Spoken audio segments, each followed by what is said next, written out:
Dear fellow architects, member of IIB, greater audience from the society and those who are watching live in Facebook. Assalamu alaikum and good evening from Institute of Architects, Bangladesh. I'm architect Ishtiaq Zoe Titash, Vice President, Institute of Architects, Bangladesh, the International Affairs.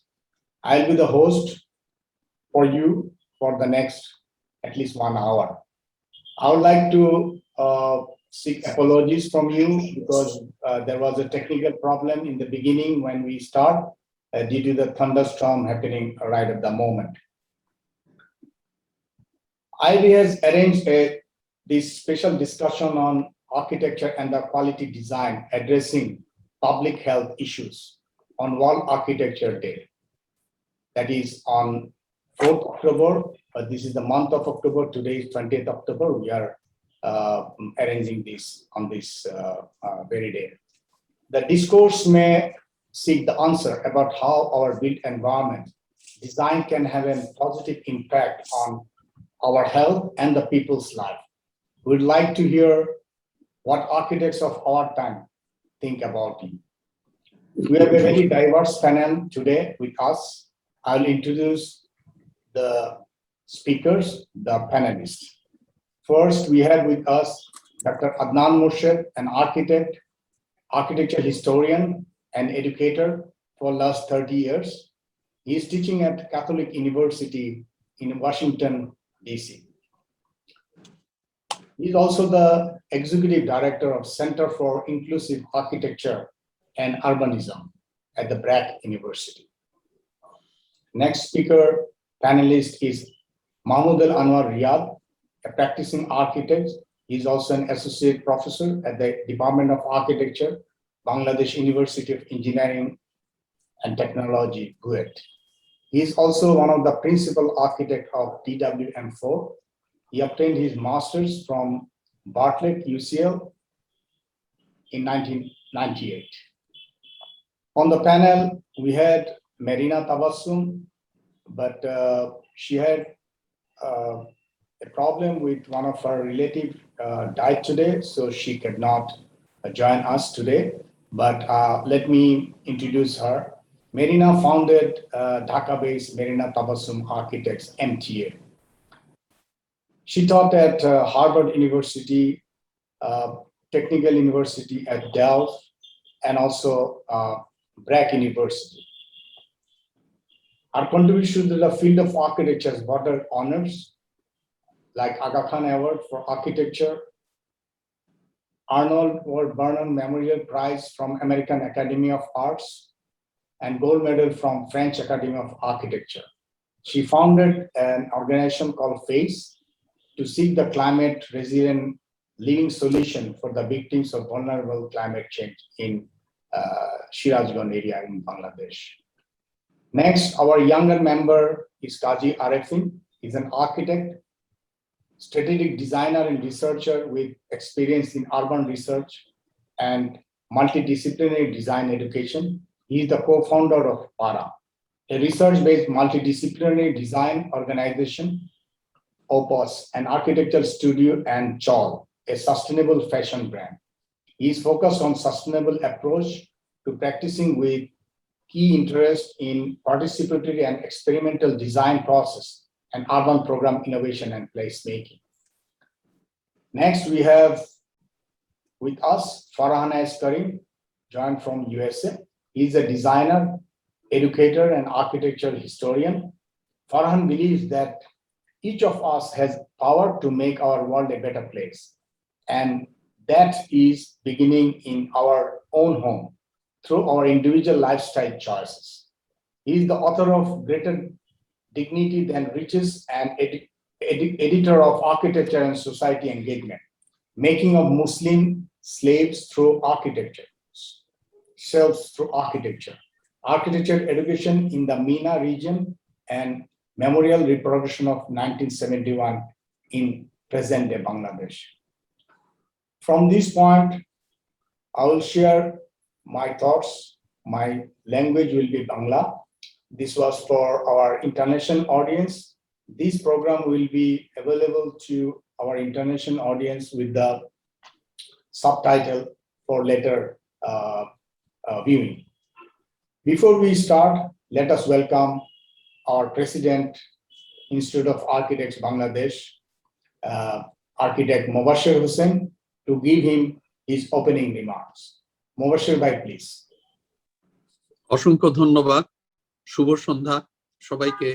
আজকের এই world architecture day উপলক্ষে clean environment for a healthy world বিষয়ের উপর মূল্যবান আলোচনা করার জন্য যারা উপস্থিত হয়েছে তাদের বেশ কয়েকজন প্রতিষ্ঠিত স্থপতি এবং অভিজ্ঞ, সাথে সবচেয়ে সুন্দর জিনিস যেটি আমাকে আগ্রহান্বিত করেছে সেটি হচ্ছে ইয়ং জেনারেশনের একটা গ্রুপ এই আলোচনায় তারা সম্পৃক্ত হবে, তাদের মতামত এবং তাদের চিন্তা চেতনা নিয়ে। তো প্রথমে আসা যাক যে clean environment for a healthy world. Clean environment এটা তো সবাই আমরা চাই, প্রকৃতি আমাদেরকে ক্লিন এনভায়রনমেন্ট দেয়, কিন্তু আমাদের দৈনন্দিন জীবন এবং স্বাচ্ছন্দ্য এবং সুখ সুবিধা সাথে সম্পৃক্ত এই ক্লিন এনভায়রনমেন্টকে অক্লিনে অর্থাৎ অপরিচ্ছন্ন এনভায়রনমেন্টে পরিণত করে, যেটা আমাদের স্বাস্থ্যের জন্য, পৃথিবীর স্বাস্থ্যের জন্য, পৃথিবীর মানুষের স্বাস্থ্যের জন্য বিরাট বোঝা হয়ে দাঁড়ায়। এই কোভিড-19 সারা বিশ্বে ধনী দরিদ্র সবার জন্য একটি জিনিস প্রমাণ করেছে যে অক্সিজেন, যেটি সারা পৃথিবীতে প্রকৃতি সম্পূর্ণ বিনা পয়সায় ফটোসিনথেসিসের মাধ্যমে মানুষকে প্রচুর পরিমাণে অক্সিজেন দিয়ে থাকে, কোনো মূল্য ছাড়া দিয়ে থাকে। এবং সেই কাজটি যে কত মূল্যবান ছিল, এই কোভিডকালীন অক্সিজেনের অভাবে অসংখ্য মানুষ মৃত্যুবরণ করেছে এবং উন্নত দেশগুলিতেও অক্সিজেন প্রপারলি সাপ্লাই করা সম্ভব হয় নাই।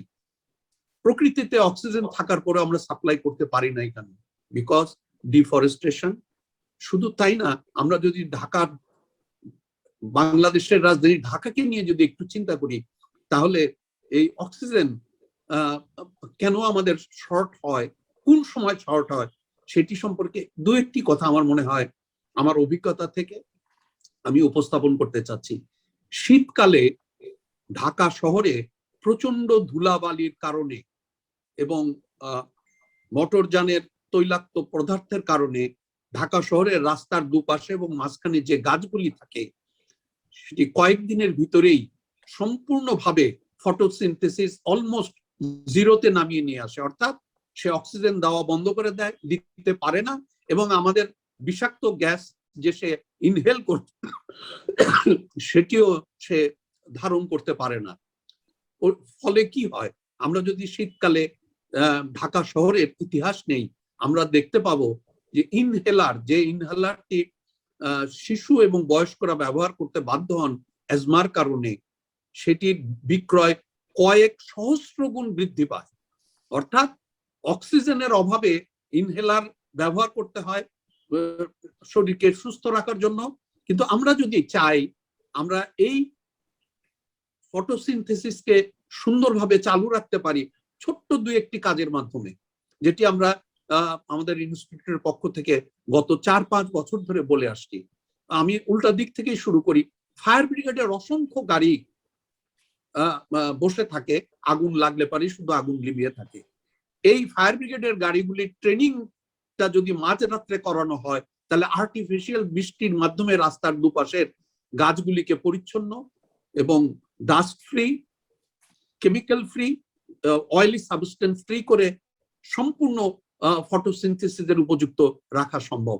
একই সাথে পুলিশ ডিপার্টমেন্টের যে জল কামানগুলি রয়েছে সেগুলি বিভিন্ন সময় তারা ব্যবহার করে থাকে, কিন্তু এই শীতকালে সিটি কর্পোরেশনের অধীনে নিয়ে এসে যদি মাঝরাত্রে আর্টিফিশিয়াল বৃষ্টির মাধ্যমে রাস্তার দুপাশের গাছগুলিকে পরিচ্ছন্ন করা যায়, তাহলে ঢাকা শহরে অক্সিজেনের ক্রাইসিস ট্রিমেন্ডাসলি কমে যাবে, অর্থাৎ সুন্দরভাবে ফটোসিনথেসিসের কাজ করবে। আমরা খুবই গর্বিত, আমাদের মেয়রকে আতিক সাহেবকে আমরা বোঝাতে সক্ষম হয়েছে আইবির পক্ষ থেকে, যার ফলে উনি সম্প্রতি 2টি আন্তর্জাতিক মানের গাড়ি কিনেছেন, যে গাড়ির মাধ্যমে মাঝরাত্রে প্রত্যেকটি রাস্তায়, তার এলাকার প্রত্যেকটি রাস্তায় নিয়মিত আর্টিফিশিয়াল বৃষ্টি তৈরি করা সম্ভব হবে, যার মাধ্যমে এই গাছপালাগুলিকে পরিচ্ছন্ন রাখা সম্ভব হবে, অর্থাৎ ফটোসিনথেসিস প্রপারলি বাস্তবায়ন করা সম্ভব হবে, এবং সাধারণ মানুষ ইনহেলারের পরিবর্তে প্রকৃতি থেকে সেই clean environment for a healthy world এর একটি পদক্ষেপ হিসাবে এটিকে বাস্তবায়ন করা সম্ভব হচ্ছে। এবং আমরা আশা করি এটি সাকসেসফুলি কাজ করবে, এবং মেয়র সাহেব পুলিশ ডিপার্টমেন্ট, ফায়ার ব্রিগেড এবং তার প্রতিষ্ঠানের গাড়ির মাধ্যমে ঢাকা শহরকে শীতকালে ইনহেলার বিক্রি থেকে মুক্ত করবে, এবং মানুষ সুন্দরভাবে অক্সিজেন পাবে। এবং অক্সিজেনের চাহিদা যে কি পরিমাণ তা আমরা এই করোনার মাধ্যমে পেয়েছি। আমি ছোট্ট এক্সাম্পলটি দিলাম, এই কাজটি কিন্তু প্রত্যেকটি সিটি কর্পোরেশন, ঢাকা শহর সহ বাংলাদেশের প্রতিটি সিটি কর্পোরেশনে চাইলে পারে এই কাজটি করতে পারে। প্রয়োজনে ব্যাংকের মাধ্যমে অর্থ ঋণ নিয়ে এই মেশিনগুলির মাধ্যমে মানুষকে যদি অক্সিজেন দেওয়ার ব্যবস্থা করা যায়, তাহলে আমরা সেই তথাকথিত আজকের বক্তব্য clean environment for a healthy world, we can prepare a healthy world. আমি আশা করি আলোচনার ভিতরে এই কথাগুলি আসবে, এবং ছোট্ট ছোট্ট ঘটনার মাধ্যমে আমরা এই ক্লিন এনভায়রনমেন্ট যাতে রক্ষা করতে পারি, ক্লিন এনভায়রনমেন্ট মানুষের বসবাসের উপযোগী করতে পারি, সেই আলোচনার জন্যই আজকের এই অনুষ্ঠান। এবং আমরা আশা করি যারা এখানে আজকে জ্ঞানীগুণী স্থপতিরা রয়েছেন, তারা তার উপরে সুন্দরভাবে তাদের বক্তব্য রাখবেন। সবাইকে শুভরাত্রি জানাচ্ছি, সবাই সুষ্ঠু স্বাস্থ্য কামনা করছি, এবং আসুন আমরা মাস্ক পরিধান করি এবং কোভিড থেকে নিজেকে এবং পরিবেশকে রক্ষা করি। ধন্যবাদ। ধন্যবাদ স্থপতি মোবাশ্বের হোসেন।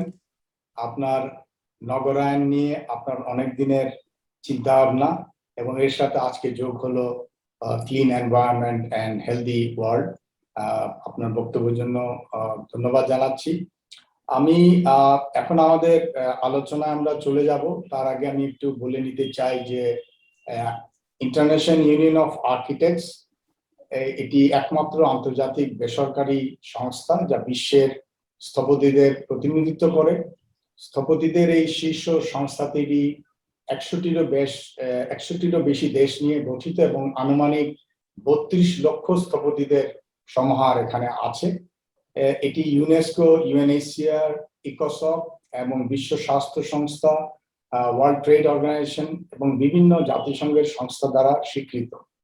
এবং 1984 সাল থেকে এই অক্টোবর মাসের প্রথম সোমবারটায় বিশ্ব স্থাপত্য দিবস হিসাবে পালন করে আসছে। এবং এবারের বিষয় হচ্ছে, প্রতিপাদ্য বিষয় হচ্ছে clean environment for healthy world. আপনারা বুঝতেই পারছেন যে এটা একটা সময় উপযোগী বিষয়, এবং আমাদেরকে কিভাবে আমরা স্থপতিরা এখানে অবদান রাখতে পারি সেই আলোচনাটাই আমরা চলে আসি। আমাদের মাঝে যে আলোচকরা আছেন তারা প্রত্যেকেরই এক একটা বিশেষ জ্ঞানের তাদের চর্চা রয়ে গেছে, এবং তারা প্র্যাকটিসিং আর্কিটেক্ট, তারা এডুকেশনিস্ট এবং তারা রিসার্চার। আমরা ভিন্ন ভিন্ন মত আজকে শুনবো।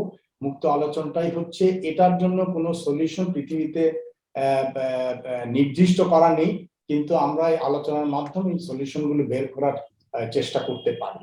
তো আমি আলোচনাটা মুক্তভাবে করব, কয়েকটা প্রশ্ন করার মাধ্যমে আমরা আলোচনাটা শুরু করতে চাই।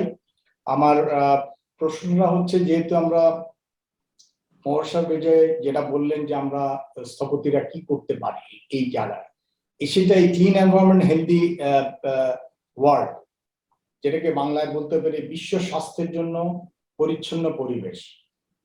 তো আমি মনে করি যে স্থাপত্য চর্চার মাধ্যমে কিভাবে পরিচ্ছন্ন পরিবেশ এবং সুস্থ বিশ্ব প্রণয়নে স্থপতিরা কি অবদান রাখতে পারে, এটাই আমরা প্রথম আলোচনা দিয়ে শুরু করতে পারি। তারপর আমি আশা করব প্রতিজন যদি আমরা 2 থেকে 3 মিনিটের বেশি কথা না বলি, তাহলে আমরা সবার কথা শুনতে পারবো, এবং আমরা প্রশ্নগুলো 2 থেকে 3টে রাউন্ড আমরা যেতে পারবো। আমি প্রথমে আদনান মুর্শেদের কাছে প্রশ্নটি রাখতে চাই।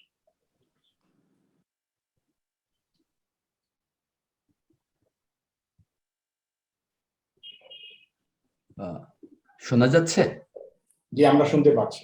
আচ্ছা, সবাইকে ধন্যবাদ, আইএবি কে ধন্যবাদ এই খুবই জরুরি প্রয়োজনীয় আলোচনাটা আয়োজন করবার জন্য। এবং আমি আর্কিটেক্ট ইশতিয়াক জহিরকেও ধন্যবাদ জানাচ্ছি এই অনুষ্ঠান মডারেট করার জন্য। মোবাশ্বের ভাই খুব কতগুলো ভালো কথা বলেছেন। অক্সিজেনের প্রয়োজনীয়তা, আমাদের পাবলিক হেলথ জনস্বাস্থ্যের কারণে অক্সিজেনের প্রয়োজনীয়তা, এটার কথা বলেছেন, খুবই ভালো। তো যেহেতু আমাদের বেশি সময় নেই, আমি কয়েকটা জায়গায় ফোকাস করব। একটা হচ্ছে যে ইদানিং বিশেষ করে গত 10 বছরে জনস্বাস্থ্যকে আর স্থাপত্যের সংজ্ঞার ভেতরে আনার চেষ্টা করা হচ্ছিল। গত 10-15 বছর ধরে জনস্বাস্থ্য, পাবলিক হেলথ, ওয়েলবিং, এগুলো আমাদের আজকে প্রতিটা স্কুলে এগুলো নিয়ে আলোচনা হচ্ছে। আমার স্কুলে থিসিস যে মাস্টার্স যে থিসিস করা হয়, তার আমি বলবো 90% এই ওয়েলবিং এর ধারণাকে নিয়ে প্রজেক্ট করে। তো এটা আজকাল মোটামুটি আমাদের কারিকুলামে এবং আমাদের স্থাপত্য শিক্ষা কার্যক্রমে ওয়েলবিং কে মোটামুটি গ্রহণ করা হয়েছে একটা মানে অবিচ্ছেদ্য স্থাপত্য চর্চার এবং স্থাপত্য শিক্ষার অবিচ্ছেদ্য অংশ হিসেবে। তো এখানে একটু সংক্ষেপে বলা যেতে পারে যে স্বাস্থ্য, এই যে স্বাস্থ্যের ব্যাপারটা কিন্তু ইতিহাসে সবসময় ছিল।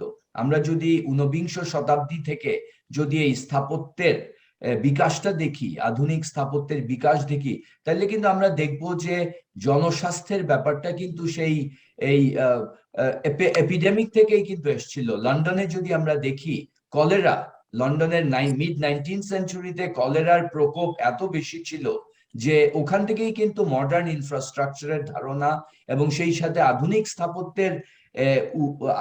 স্থাপত্যের আগমনের পেছনে কিন্তু স্বাস্থ্যের একটা বড় ভূমিকা ছিল। মডার্ন আরবান ইনফ্রাস্ট্রাকচার গুলো কিন্তু তৈরি হয়েছে যে এপিডেমিককে রেসপন্ড করার জন্য। অনেক এই যে পার্ক সিস্টেম কিন্তু তৈরি হয়েছে এই জনস্বাস্থ্যের বিশাল একটা অবনতি 19বিংশ শতাব্দীতে আমরা দেখি। কারণ ইন্ডাস্ট্রিয়াল রেভলিউশনের ফলে আমরা দেখি, ইন্ডাস্ট্রিয়ালাইজেশনের ফলে আমরা দেখি শহরের জনস্বাস্থ্যের অবনতি। সেটাকে রেসপন্ড করতে গিয়ে কিন্তু মডার্ন আরবান প্ল্যানিং, মডার্ন আর্কিটেকচারের অনেক ধারণা কিন্তু বেরিয়ে এসছে। সো এইটা কিন্তু ছিল, কিন্তু ইদানিং আমরা দেখতে পাচ্ছি যে জনস্বাস্থ্যের ব্যাপারটা জোরালো ভাবে আর্কিটেকচারের আলোচনায় আসছে। ইউআইএ এটা প্রমোট করছে, বিভিন্ন ন্যাশনাল আর্কিটেকচারাল ইনস্টিটিউশন গুলো এগুলো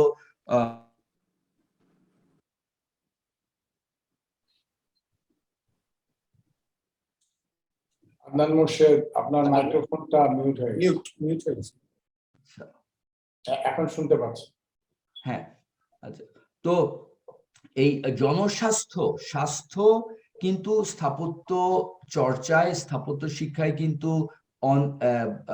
ইতিহাসের প্রথম থেকেই ছিল, কিন্তু ইদানিং আমরা দেখতে পাচ্ছি এটার প্রয়োজনীয়তা আমরা দেখতে পাচ্ছি স্থাপত্য চর্চায় বেশি করে। তো এখানে আমি যেটা বলতে চাই, সময় যেহেতু নেই, সেটা হচ্ছে যে আমাদের কারিকুলামের একটা ম্যাসিভ রোবাস্ট রিফর্ম করতে হবে। আমাদের কারিকুলামে এই জনস্বাস্থ্যের ব্যাপারটাকে আনতে হবে।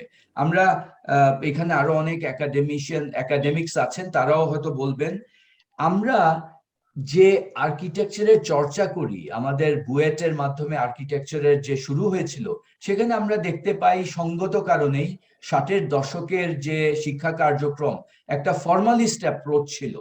কিন্তু আজকে আমাদের যেটা প্রয়োজন, স্থাপত্য প্রিভেন্টিভ মেজার গুলো কিভাবে আনা যায়। স্থাপত্যের মাধ্যমে কিন্তু আমরা এই যে রোগ এবং জনস্বাস্থ্যকে সংরক্ষণ করা, এই যে রোগের বিস্তার, প্যান্ডেমিকের বিস্তার, এটা কিন্তু আমরা প্রিভেন্ট করতে পারি স্থাপত্যের মাধ্যমে।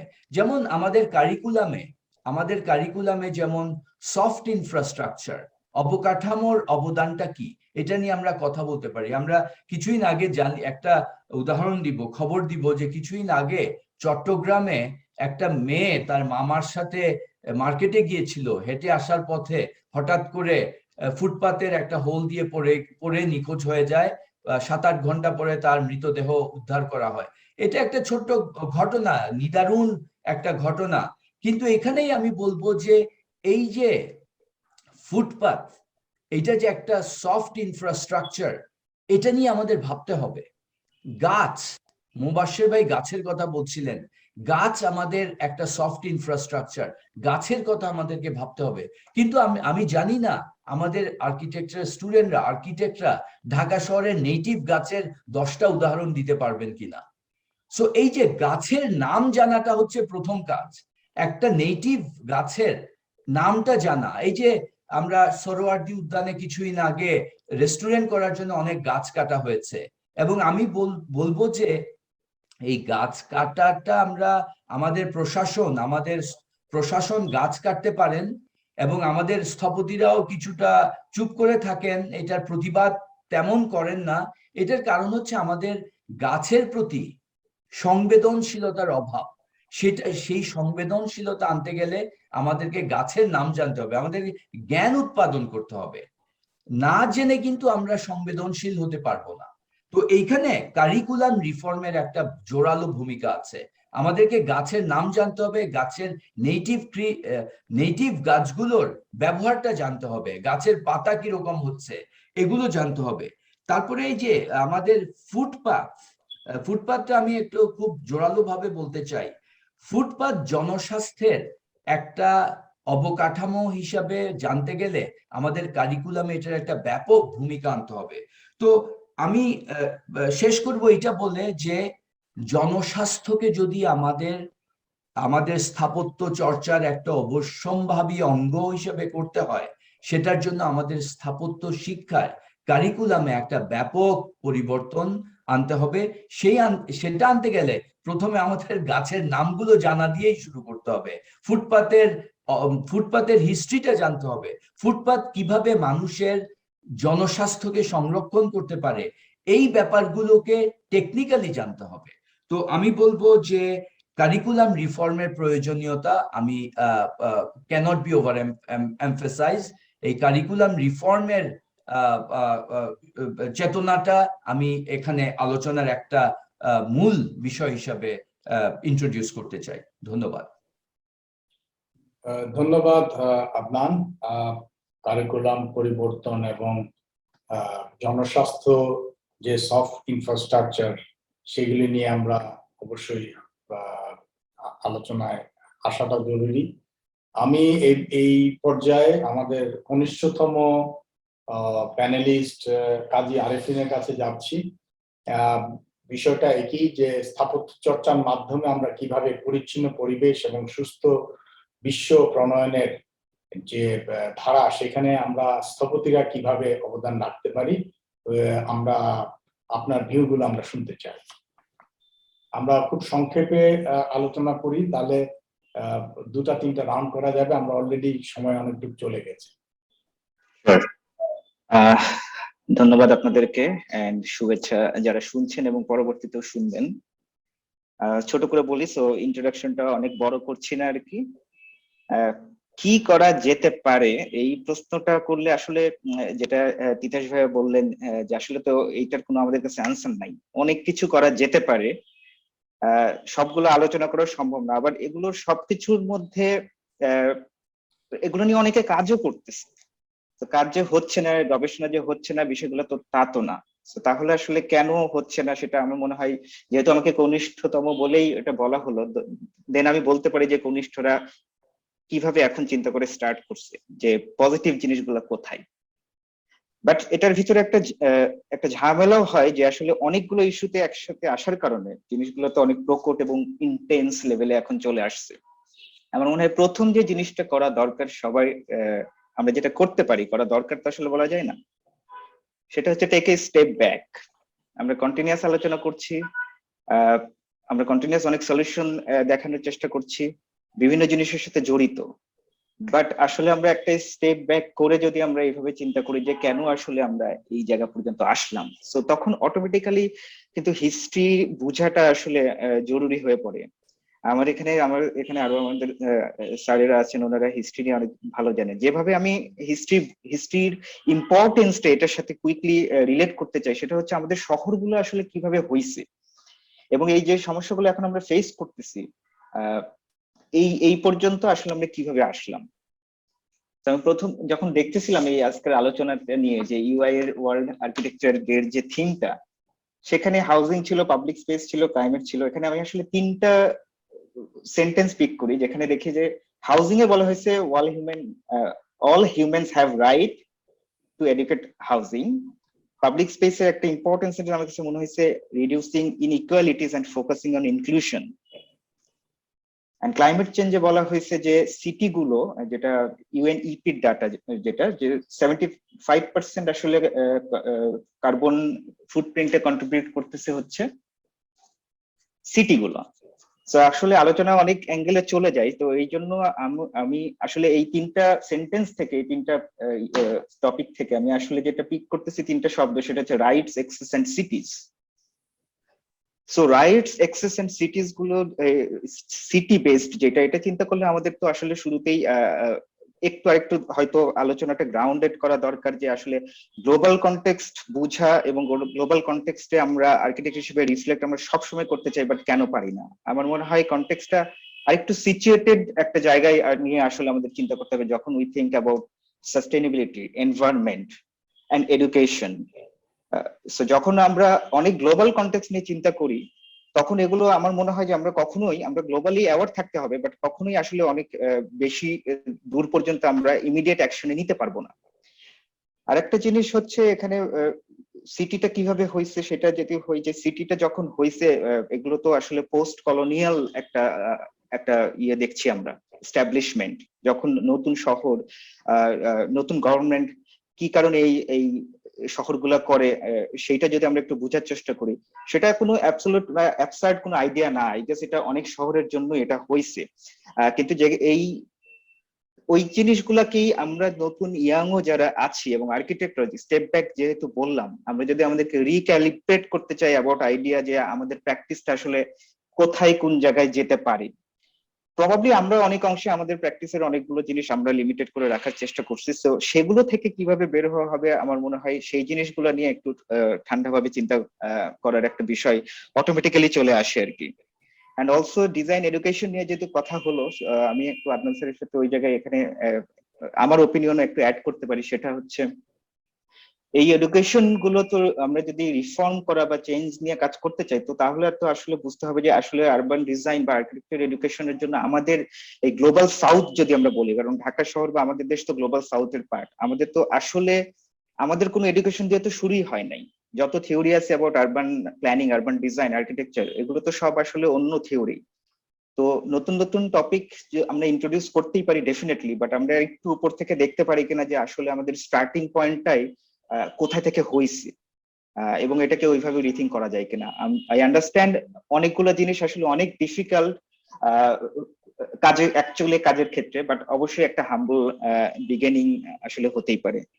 সো হ্যাঁ, আমি সামারি করলে আমার কাছে মনে হয় ইটস ভেরি, একটু হয়তো একটু ফিলোসফিক্যাল অ্যাঙ্গেলে কথা হয়ে যেতে পারে, বাট তারপর আমার মনে হয় যে আসলে আমাদের সবার একটু স্টেপ ব্যাক নিয়ে রিফ্লেক্ট করা দরকার, রাদার দেন কন্টিনিউয়াসলি আমরা এই জিনিসগুলো নিয়ে আনসার খুঁজতেছি।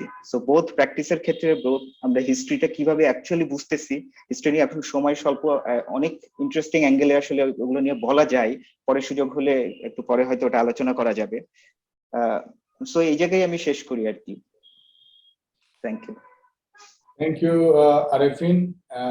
আসলেই এটার সলিউশন নেই, আমরা সলিউশন খুঁজবো, তবে অবশ্যই সলিউশন খুঁজতে গেলে আমাদেরকে নিজেদেরকে বুঝে কাজ শুরু করতে। ইউ আর রাইট দ্যাট আমাদেরকে একটা নিজেদের কি আছে, আমরা কোথায় আছি, অবস্থানটা কোথায়, কিভাবে শুরু হলো, সেটা বুঝে তারপরে সামনে এগিয়ে যাওয়ার কাজটা শুরু করার দরকার।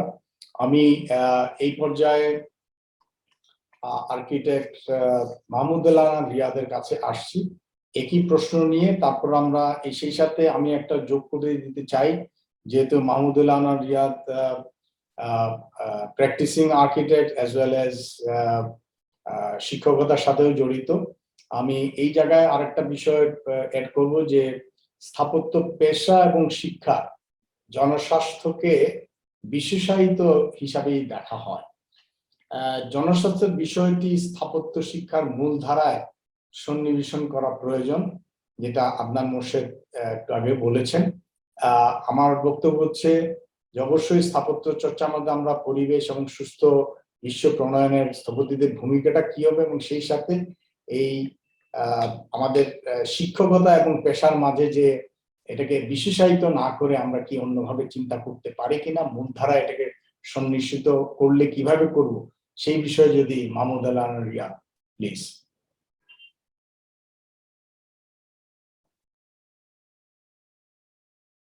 মাইক্রোফোনটা আনমিউট করতে হবে। ধন্যবাদ বিকাশ ভাই, আমি সরাসরি আলোচনায় চলে যাচ্ছি।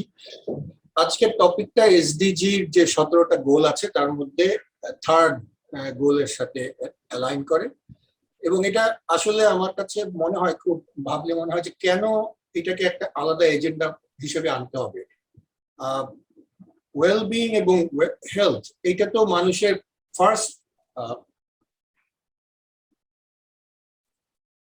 এটা তো মানুষের ফার্স্ট প্রায়োরিটি হওয়ার কথা।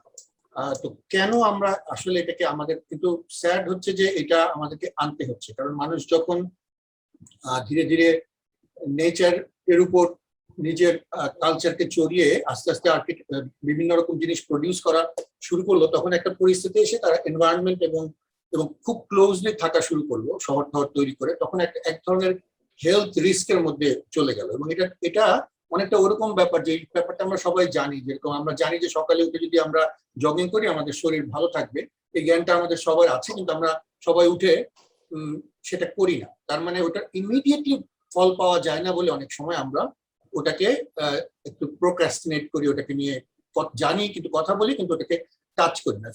সেই অ্যাঙ্গেল থেকে দেখলে আমাকে বুঝতে হবে যে একটা স্থাপত্যের ডিসিপ্লিনে বা ডিসকোর্সে হেলথ ইস্যুটা বা ওয়েলবিং ইস্যুটা বা পাবলিক, এটার প্লেসমেন্টটা কোথায়, আমরা এটাকে কিভাবে রেখেছি, আদৌ কোয়েশ্চেন করা, যেটাকে আমরা আসলে কিভাবে, এটাকে একটা নাম কাওয়াস্তে আছে নাকি এটাকে আমরা সত্যি ইট ম্যাটার্স।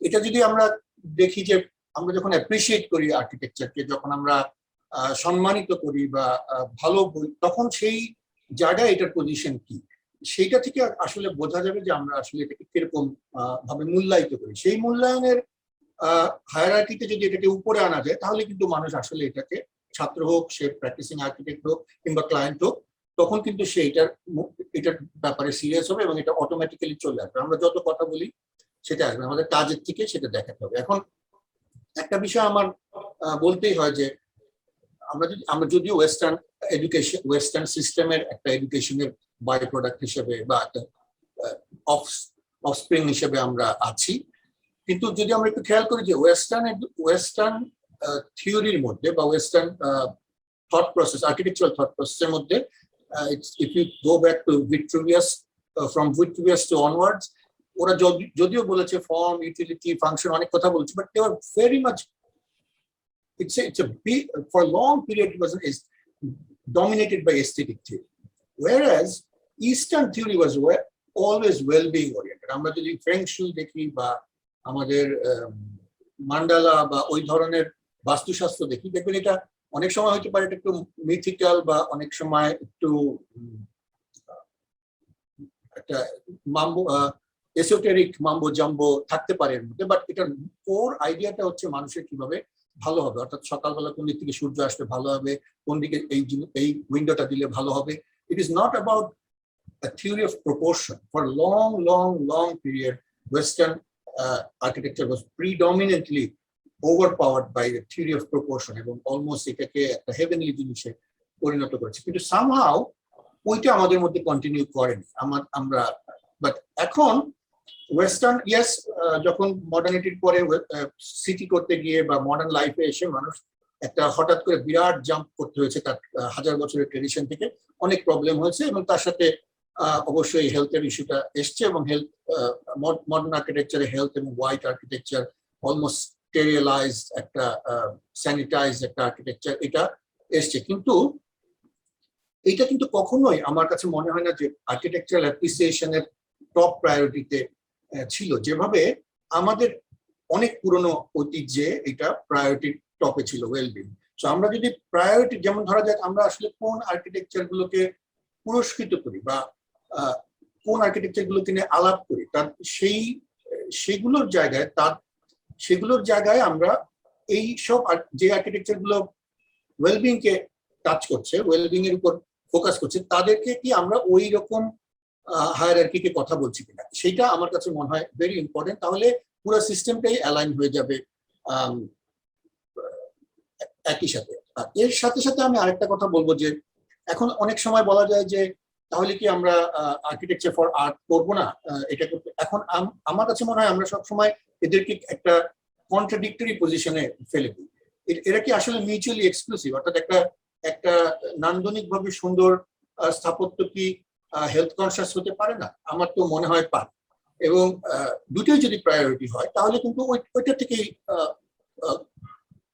ওই ফোর্স থেকেই নান্দনিকতাটা ক্রিয়েট করা যাবে। যেমন আমি অনেক ভালো আর্কিটেকচারে আমরা দেখি যে যা কিছু সমস্যা ছিল সেটাকে অ্যাড্রেস করতে গিয়ে আর্কিটেকচারটার গঠনটা তৈরি হয়েছে। যেমন আমি একটা খুব ছোট উদাহরণ দিতে পারি যে আমরা বাংলাদেশে আমরা তো প্র্যাকটিস করি, আমরা জানি, আপনিও প্র্যাকটিস করেন, আমরা সবাই এখানে দেখছি। আমরা অনেক সময় ছাদ থেকে, বাংলাদেশে অনেক বৃষ্টি হবে, পানি হবে, সেই পানিটাকে কিভাবে বের করতে পারবো সেটাকে লুকিয়ে পাইপ দিয়ে নিচে বের করার চেষ্টা করি। অথচ খেয়াল করলে দেখবেন যে আমাদের যে তিতুমির হল বব বুইয়ের করা, সেখানে ওর পুরো স্থাপত্যটাই তৈরি করা হয়েছে পাইপ দিয়ে। অর্থাৎ এক অর্থে বলা যায়, কিন্তু সেটা ঠিক পাইপের মতো দেখতে না, বাট পানি কিভাবে নিঃসৃত হবে ছাদ থেকে সেটাই ওই বিল্ডিং এর স্ক্রিনটা তৈরি করছে। তো অর্থাৎ একটি প্রবলেমকে কিন্তু আসলে নান্দনিকতায় ট্রান্সফার করা যায় যদি প্রবলেমটাকে আমি যথেষ্ট ইম্পর্টেন্ট মনে করি এবং একে একটি নান্দনিক স্থাপত্যে ট্রান্সফার করার মতো টেকনিক্যাল ক্রাফটের স্কিলটা আমার মধ্যে থাকে। সুতরাং আমি মনে করি না যে এই বিষয়টার সাথে কোনো সংঘাত আছে, কিন্তু এইটাকে আমাদের প্রায়োরিটি লিস্টে আমার যথেষ্ট দাম দিয়ে যখন আমরা আনতে পারবো, আমরা যখন এটাকে আমাদের ডিমান্ডের মধ্যে আনতে পারবো, আমরা যখন এটাকে ফোর্স বাই ল মধ্যে আনতে পারবো, আমরা যখন এটার মধ্যে একটা ভ্যালু দিতে পারবো অ্যাপ্রিসিয়েশনের মাধ্যমে এই ধরনের স্থাপত্যকে, তখন আমার মনে হয় একটা পরিবর্তন ঘটে যাবে। আর আরেকটা বিষয় আমার মনে হয় মনে রাখা দরকার, সেটা হচ্ছে যে একটা এন্ড প্রোডাক্ট হিসেবে চিন্তা করলে যে মাঝে মাঝে কিছু বিল্ডিং হঠাৎ নান্দনিক স্বাস্থ্যকে, জনস্বাস্থ্যকে ফোকাস করে কাজ করবে, তার চেয়ে এটা যদি আমার প্রসেস হয়, এটা যদি আমার ব্লাড স্ট্রিমে ঢুকে যায় যে what ever I do I will care for wellbeing, তাহলে কিন্তু তখন এই জিনিসটা একটা পার্ট অফ দ্য প্রসেস হবে। প্রসেসের প্রতিটা স্টেপ, এটা ফুটপাথ হোক, সিঁড়ি হোক, রেলিং হোক, বারান্দা হোক, রুম হোক, বেডরুম হোক, শহর হোক, ল্যান্ডস্কেপ হোক, সব জায়গাতেই আমার কিন্তু প্রতিটা ছোট ছোট স্টেপে আমাকে তো জাজমেন্ট করতে হয় প্রতিটা স্টেপে যে এটা করবো না এটা করবো। তখন একটা গাছ লাগাতে গেলে এই গাছটা লাগবে না ওই গাছটা লাগবে, প্রতিটা স্টেপে যখন প্রতিটা স্টেপে কিন্তু আমার সাথে নান্দনিকতা একটা পয়েন্ট হিসেবে থাকে, হয়তো মূল্য, এটা কত টাকা খরচ হচ্ছে সেটা একটা পয়েন্ট হিসেবে থাকে। সেরকম প্রতিটা স্টেপে, every step, no matter what, from handrail to the city, প্রতিটা স্টেপে যদি আমার প্রায়োরিটির মধ্যে, আমার মানদণ্ডগুলোর মধ্যে হেলথ এবং ওয়েলবিং থাকে, তাহলে এটা অটোমেটিক্যালি বিরাট একটা ইম্প্যাক্ট রাখতে পারবে। এই পর্যন্ত একটা পার্ট বললাম।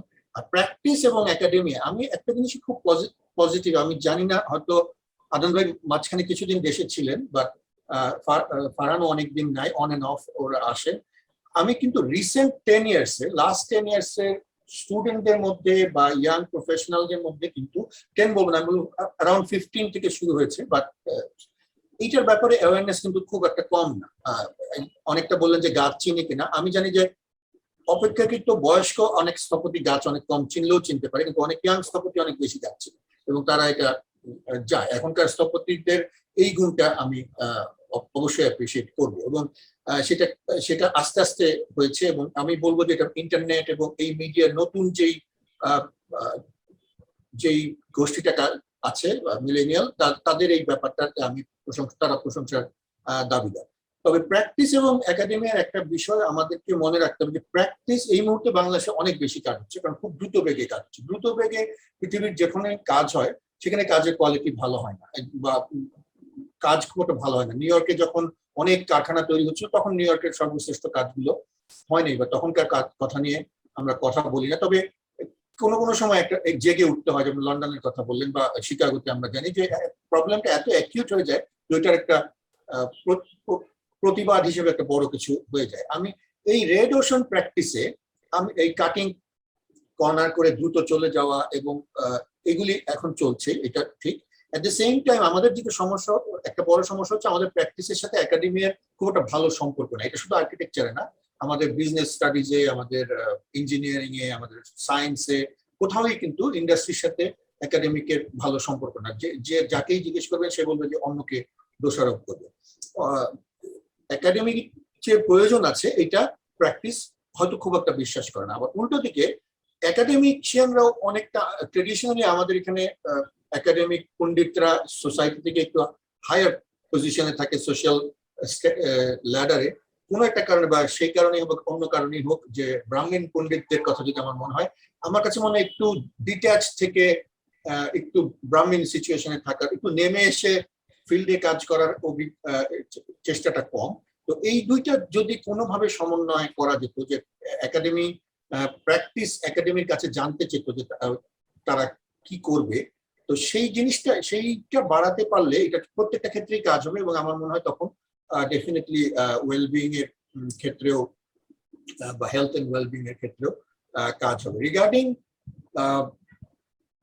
কারিকুলাম যেটা বলা হলো, কারিকুলাম কিন্তু কাগজে কলমে লিখে ফেলা খুব সোজা, আমি I can copy any curriculum any time, but do we have enough resource two pool that through, সেটা একটা প্রবলেম। তো ওই দিকে একটা লং টার্ম প্ল্যানিং এর দরকার। শুধু ওয়েলবিং না, আরো অনেক নতুন নতুন বিষয় এসছে। Architecture is constantly expanding its horizon and including many new things, but that does not mean that you actually lose the craft of architecture.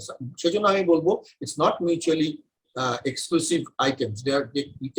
We can think in terms of an inclusive, and not inclusive like including people. I'm talking about the different features and facets of architecture are not mutually exclusive. So we can have a very aesthetically pleasing building or and many other things all together. এবং all our priorities depending upon আমাদের priority list এ আমরা কিভাবে জিনিসগুলোকে তুলে এনেছি। তো আমি finally বলবো I'm optimistic about the new generation, about their attitude towards well-being and health, এবং I am also hoping যে we will be able to bring things together in the future.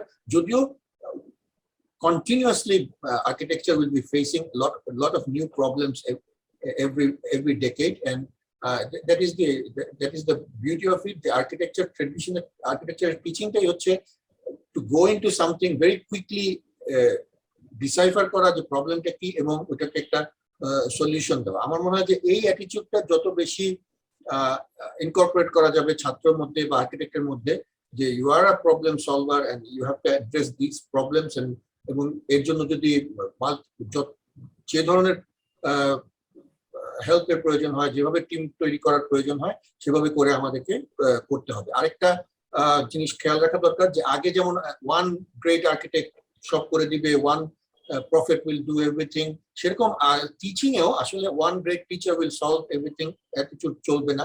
In fact টিচারের সাথে টিচারকেও কন্টিনিউয়াসলি বা একাডেমিকেও continuously বাইরের help নিতে হবে। সেটা architect কেন, সেটা ডক্টর হতে পারে, কি বলে পাবলিক হেলথের লোক হতে পারে, পাবলিক হেলথ ইঞ্জিনিয়ারিং এর লোক হতে পারে। সেগুলোকে ইনকর্পোরেট করতে পারলে naturally this will come as a main agenda of our architectural thinking, in our architectural thinking, এবং সেটার রেজাল্ট আমরা অবশ্যই পেতে পারবো। So then we will be really going back to our very old architectural thought process where well-being was at the core of our architectural thinking. Thank you. Thank you, Riyad. এটা অনেক হোপের কথা আমরা শুনতে পেলাম, এবং আমিও মনে করি যে নবীন স্থপতিরা এখন অনেক বেশি পরিবেশ এবং আমাদের স্বাস্থ্যগত ওয়েলবিং এগুলি নিয়ে অনেক বেশি সচেতন।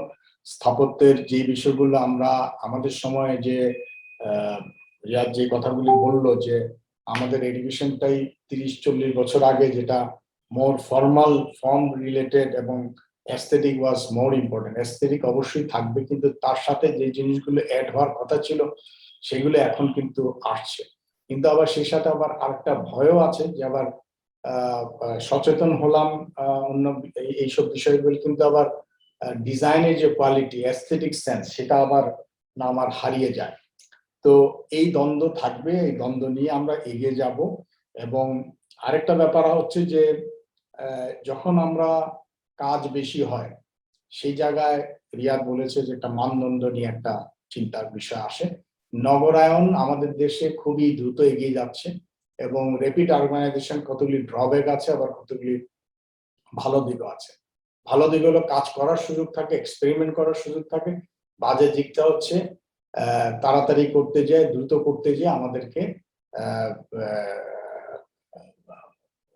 এমন জিনিস করছি যেটা আমাদের প্রয়োজনীয় নয় এবং ভুল জিনিসটা আমরা করতে পারি।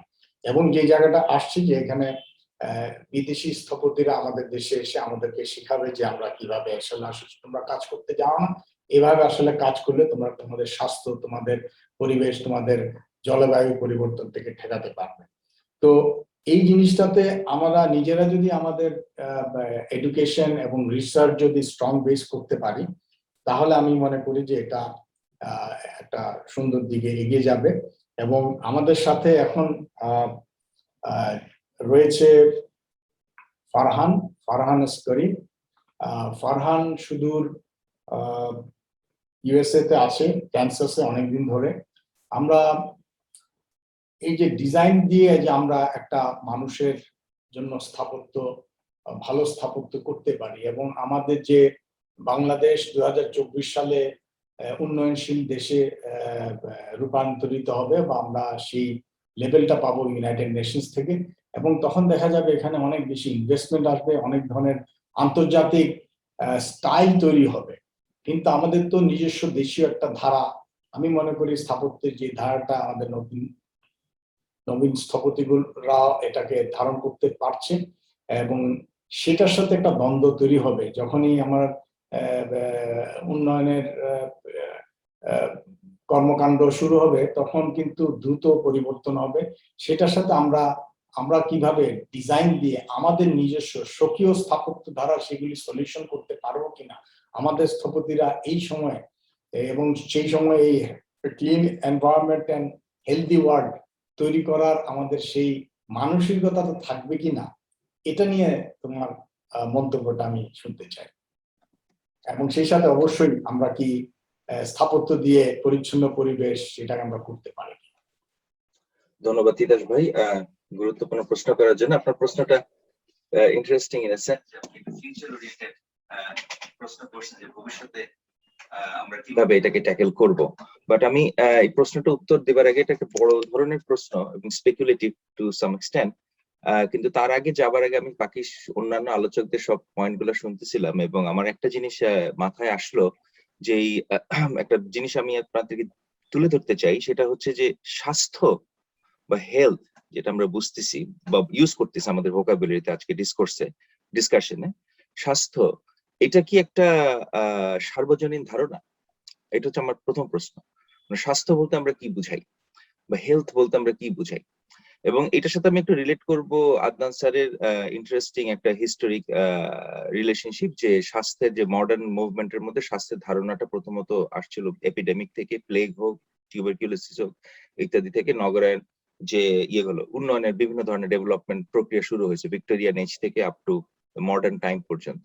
তো আমরা ওই হিস্ট্রিটা যদি দেখি, প্লাস এটার সাথে যদি আমরা ঢাকার বা আমাদের এই দিককার হিস্ট্রি যদি মিলাই, তাহলে একটা জিনিস আমরা খুব স্পষ্টভাবে দেখতে পারি, সেটা হচ্ছে স্বাস্থ্য আসলে কোনো সার্বজনীন ধারণা না। স্বাস্থ্য ইটসেলফ ইজ এ পলিটিক্যাল ধারণা, একটা রাজনৈতিক ধারণা। কেন? কারণ হচ্ছে যে কার স্বাস্থ্য, আমি আসলে কার স্বাস্থ্য নিয়ে কথা বলতেছি? আমি কি একজন মধ্যবিত্ত বাঙালির স্বাস্থ্যের কথা বলতেছি, না একজন গরিব মানুষ যে বস্তিতে থাকে তার স্বাস্থ্যের কথা বলতেছি, নাকি যে কার স্বাস্থ্যের কথা বল যার যে 4000 স্কোয়ার ফিটের 1 ইউনিট রেসিডেন্সে থাকে? This are very important questions. আমি একটা ছোট্ট একটা উদাহরণ দেই। কয়েকদিন আগে আমি একটা মাস্টার্স থিসিসে বসছি, একটা খুব ভালো ইউনিভার্সিটির মাস্টার্স থিসিস। তো সেখানে যে ছাত্রী কাজ করতেছেন, সে দেখতেছেন যে কোভিড আসার পরে আমেরিকাতে, আপনার ইস্টে নিউ ইয়র্ক সিটিতে আপনার কি হলো, আপনার যারা ঘরে বসে কাজ করতেছে হাউস ফার্ম, তাদের মধ্যে যারা যারা মা, তাদের উপরে কি ধরনের ইফেক্ট পড়লো। এই কোভিড আসার পর। তো মেয়েটা খুব ভালো কাজ করছে, খুব সুন্দর থিসিস, অনেক কিছু করছে, কিন্তু একটা জিনিস পুরোপুরি ভুলে গেছে জিজ্ঞেস করতে, which was I was really মানে ইন্টারেস্টেড টু লার্ন, যে তুমি কাকে দেখতেছো? যে মাটা, সেই মাটা কি 4000 স্কোয়ার ফিটের ঘরে বসে আছে, নাকি সে একজন হিসপ্যানিক কমিউনিটির যে 5টা বাচ্চা 1000 স্কোয়ার ফিটের একটা অ্যাপার্টমেন্টে থাকে, 5টা বাচ্চার একটা অটিস্ট বাচ্চা এবং 4 জনে যাচ্ছে স্কুলে? কোন মাটাকে তুমি দেখতেছো? That is a very important question for me to understand health কে শুধুমাত্র একটা টেকনিক্যাল কনসেপ্ট হিসেবে না দেখে এটাকে মানবিক দৃষ্টিকোণ থেকে দেখা উচিত, রাজনৈতিক দৃষ্টিকোণ থেকে। আরো বলি, যেরকম এই কথাগুলো আমি মানে যেহেতু আমি ধরতেছি এটা আইএবির এবং আইএবি ছাড়া আমাদের সমস্ত শ্রোতারাই আর্কিটেক্ট, তো এটা আমাদের ফোরামের নিজেদের ভিতরেই এই কথাগুলো বলা উচিত, আমি অন্য ফোরামে গেলে হয়তো বলতাম না। কারণ হচ্ছে আমি দেখছি যে আমাদের হিস্টোরিক্যালি আমরা যেহেতু সবাই প্র্যাকটিসিং আর্কিটেক্ট, আমরা কাজ করি, এটা হচ্ছে আমাদের মৌলিক। আমরা ইন্টেলেকচুয়াল ঠিক আছে, রিসার্চার ঠিক আছে, but we all are designer, আমরা ফিল্ডে কাজ করি। তো এখানে আমাদের by the very nature of our profession আমরা কোন একটা সমস্যাকে একটা টেকনিক্যাল সমস্যায় রূপান্তরিত করার চেষ্টা করি। এটা প্রয়োজন আছে, কারণ যখনই টেকনিক্যাল সমস্যা হয় এটাকে আমি একটা সমীকরণের ভিতরে আনতে পারি, ইকুয়েশনের ভিতরে, দেন এটাকে আমি একটা অ্যাড্রেস করতে পারি আমার কাজের মধ্যে, এবং সেই অ্যাড্রেসটা হচ্ছে আমার ছবি আঁকা দিয়ে, কাজ দিয়ে। তো এইটা করতে যে যেরকম আমরা ট্রপিক্যাল আর্কিটেকচারে যে একটা বড় একটা এতে আমাদের অনেকেই গেছেন, মাজরুল ইসলাম স্যারও এতে গেছেন কাজ করতেন পড়তেন, তো ওখানেও কিন্তু ক্লাইমেটকে, রিয়াদ স্যার খুব ইন্টারেস্টিং কথা বললো যে বাস্তুশাস্ত্রকে মাম্বো জাম্বো হিসেবে দেখা হয় স্টিল টুডে ইয়েতে ওয়েস্টার্ন স্কলারশিপে মাম্বো জাম্বো, কিন্তু এটা আসলে মাম্বো জাম্বো না, it's a very sophisticated knowledge system, but colonial scholar এটাকে একটা মাম্বো জাম্বো হিসেবে বলছে, আমরা এখনো বলে যাচ্ছি মাম্বো জাম্বো, বাট আমরা নাই, আমাদের কোনো সিলেবাস এটা কিন্তু পড়ি না। এনিওয়ে, সো যখন ট্রপিক্যাল আর্কিটেকচারে ক্লাইমেট এবং স্পেশাল ট্রপিক্যাল ক্লাইমেট তারা অ্যাড্রেস করার চেষ্টা শুরু করে, তো সেখানে কি হলো, সেখানে climate appears as a technical problem. যারা সাদা যারা ছিল আপনার সাহেব, যারা ইন্টেলেকচুয়াল, তাদের কাছে ঘাম দাঁড়ায় গেল একটা সমস্যা হিসেবে। কোনিক্সবার্গের বই আমরা সবাই পড়ছি না, ঘাম একটা সমস্যা হয়ে গেল। কিন্তু আমরা যারা থাকি বাংলাদেশে তাদের কাছে ঘাম তো একটা সমস্যা না, ঘাম is part of a reality. The wetness, আমাদের বডিতে যে wetness, that is a part of our reality. কিন্তু ওয়েন ইট কামস টু আপনার ইংলিশ, আপনার নলেজ সিস্টেম, সেটার মধ্যে ঘাম হয়ে গেল একটা প্রবলেম, যেটাকে সলভ করতে হবে। তো একইভাবে আমরা, তার মানে আমি যেটা বলার চেষ্টা করতেছি যে স্বাস্থ্য কি একটা সার্বজনীন ধারণা কিনা, এটা একটা ওপেন প্রশ্ন সবার কাছে, এবং আমাদের চিন্তার খোরাক দেওয়ার জন্য। স্বাস্থ্য আমার কাছে, স্বাস্থ্য একটা political construction, even it's a cultural construction as well. তো ওটাকে আমাদেরকে ওই জায়গা থেকে ধরতে হবে। ওই জায়গাটাকে থেকে যদি আমরা অ্যাপ্রোচ করি, তাহলে আমরা নানান রকম নুয়ান্সেস এবং প্রবলেম দেখতে পারবো এই ধারণাটার ভিতরে। তখন আমরা আর্কিটেকচারটাকেও ওইভাবে চিন্তা করতে হবে। ইটস নট এ ইকুয়েশন যে আমি 2+2 করতে পারি কি পারি না। নাও সেকেন্ড থিং, আরেকটা ভেরি ইন্টারেস্টিং থিং যেটা তিতাস ভাই আপনার প্রশ্নের সাথে রিলেটেড, সেটা হচ্ছে আর্কিটেক্ট, এবং প্রশ্নটার উত্তর বারবার ঘুরে ফিরে আসতেছে, সেটা হচ্ছে আর্কিটেক্টের রোল, রেসপন্সিবিলিটি এবং দায়বদ্ধতা কতটুকু পাবলিক হেলথের কাছে, তাই না? এটা কি স্পেশালাইজ সাবজেক্ট? এটা কি আমরা মাস্টার্সে পড়বো, এটা কি আন্ডার গ্রেডে পড়বো, এটা ফার্স্ট ইয়ারে বাচ্চাদেরকে পড়াবো, নাকি it has to be post professional degree?